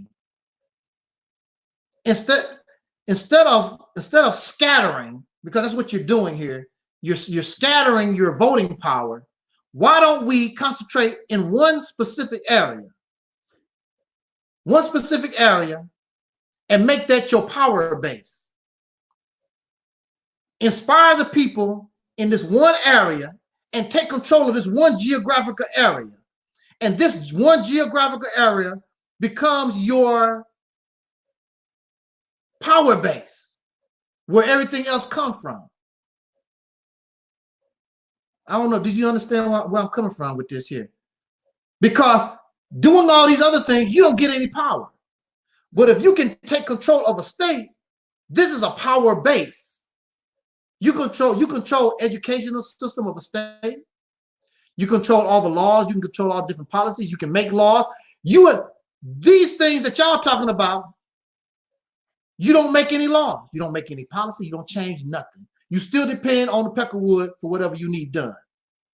But you take control of this one geographical area.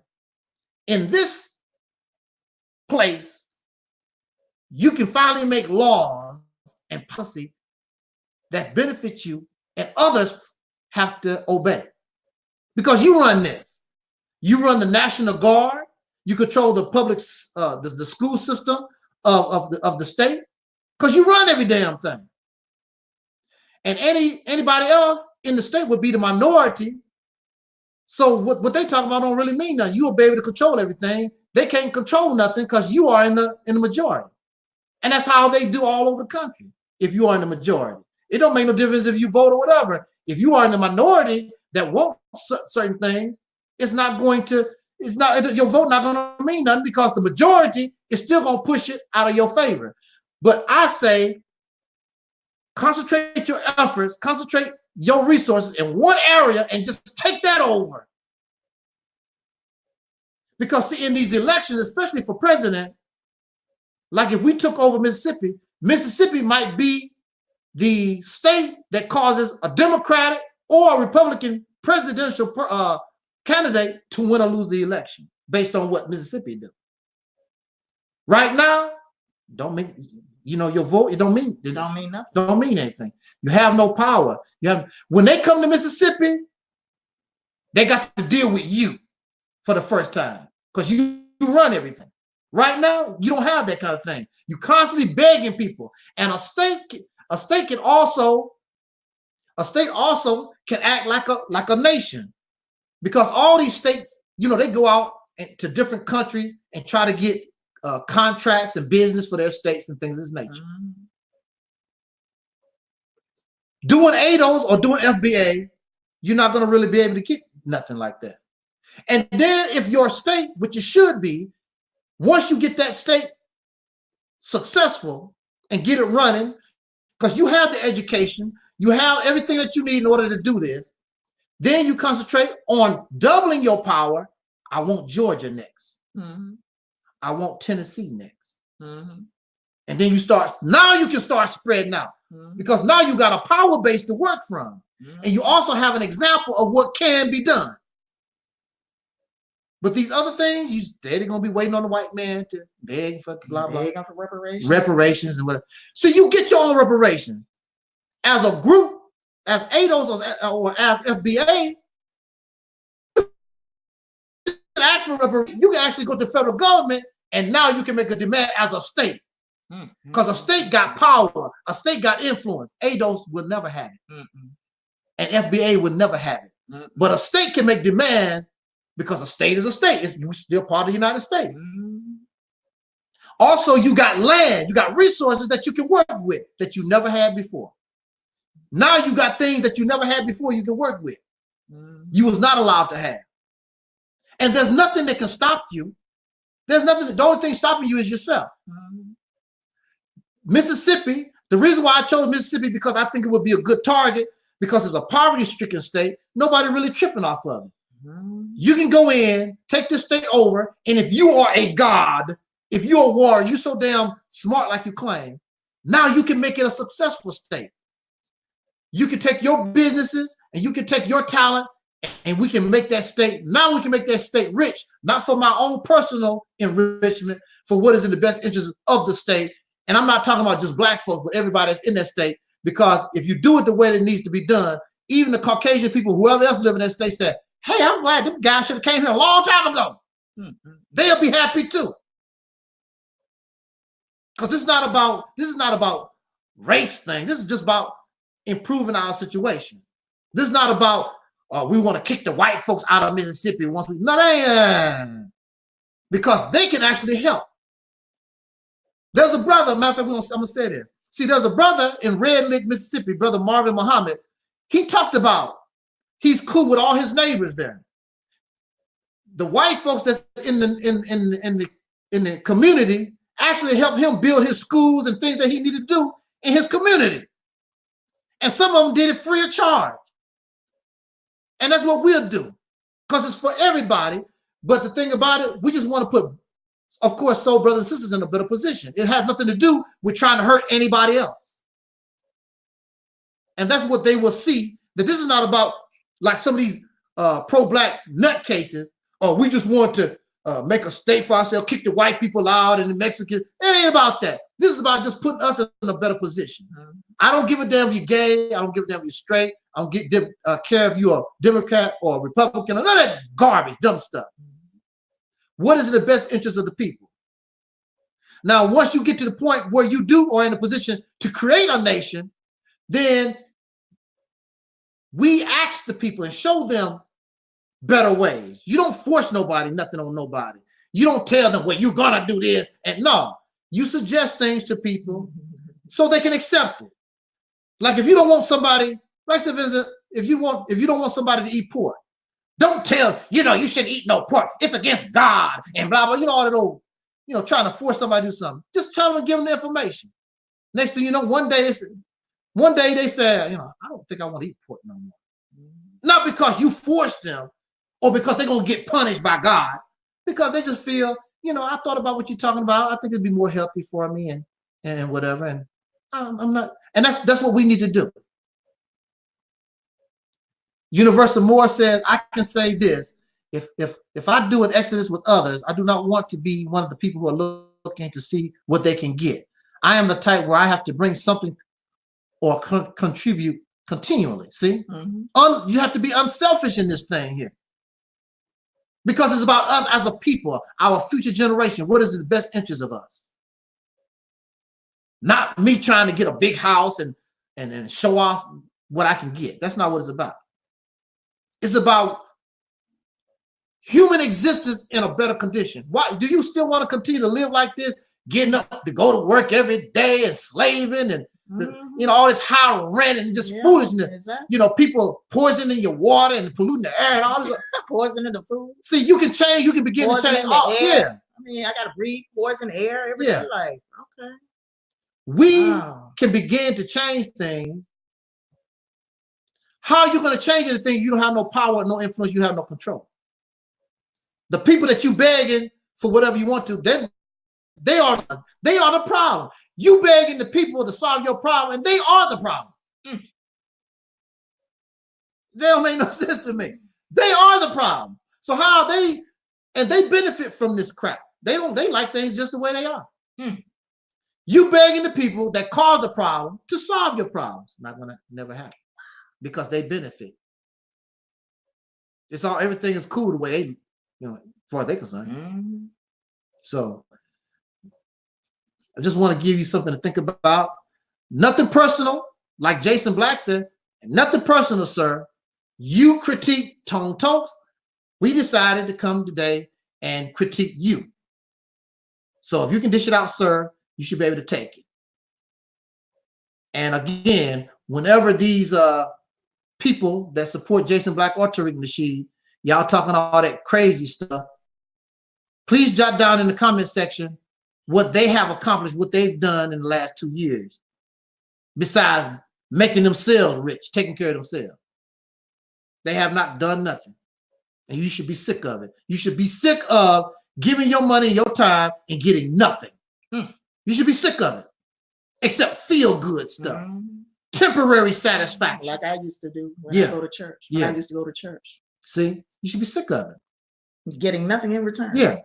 Constantly looking for, that's why you gotta constantly look for for pleasure. I gotta go, I can't wait to go to church, because you start losing. So I can hear some feel good stuff. To make myself feel better. Right. That's it, pretty much. Absolutely. You said the truth, Angel. That's why they call the Hegelian dialectic. Dialectic. Okay. Hegelian dialectic. Hegelian dialectic. What's that? I don't know. Hegelian dialectic. I don't know. You said the truth, Angel. That's why they call the Hegelian. I'm sorry. That's why they call Hegelian the Hegelian dialectic. Yeah. I don't even know what that is. I don't know either. Brother Universal Moore, you have to make a video and explain now. You got me. But I guess, I want to be able to understand what, I don't know what you're talking about really, but no, I've never heard of it. I never heard of it. Hegelian dialectic. I'm not as smart as Jason Black, Universal. he probably would know. He would know. Yeah, he would know. He would know. He does his research and he got it going on. He's a very smart fellow. Exactly. I'm not like that.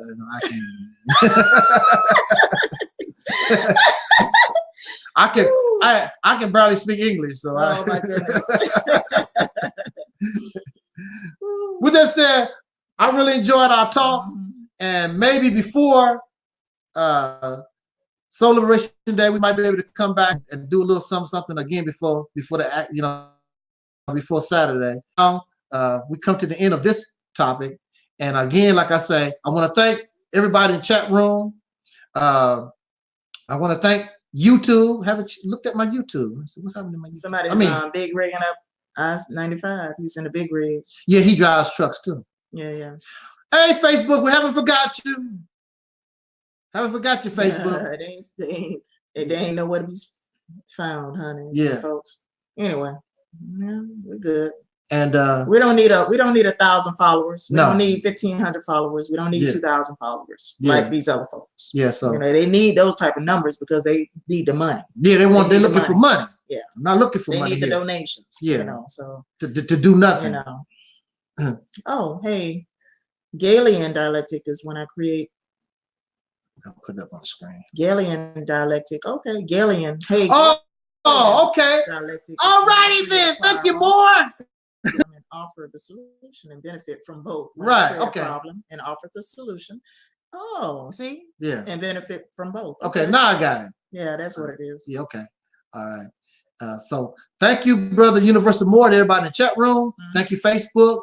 Thank you for all those who will be listening to this broadcast later on, and really appreciate it. It's an honor. It's an honor that you give us a moment of your time. I also want to thank Facebook and YouTube, because if it was not for Facebook and YouTube, it'd be very difficult for me to come and speak to us. So on that note, we're going to get out of here. Thank you, Sister Noble, for joining me on this broadcast. I'm glad to be here on this broadcast. Yeah, and so until next time, as Don Cornelius always used to tell us back in the day, I wish us love, peace, and so we out, y'all. Peace out.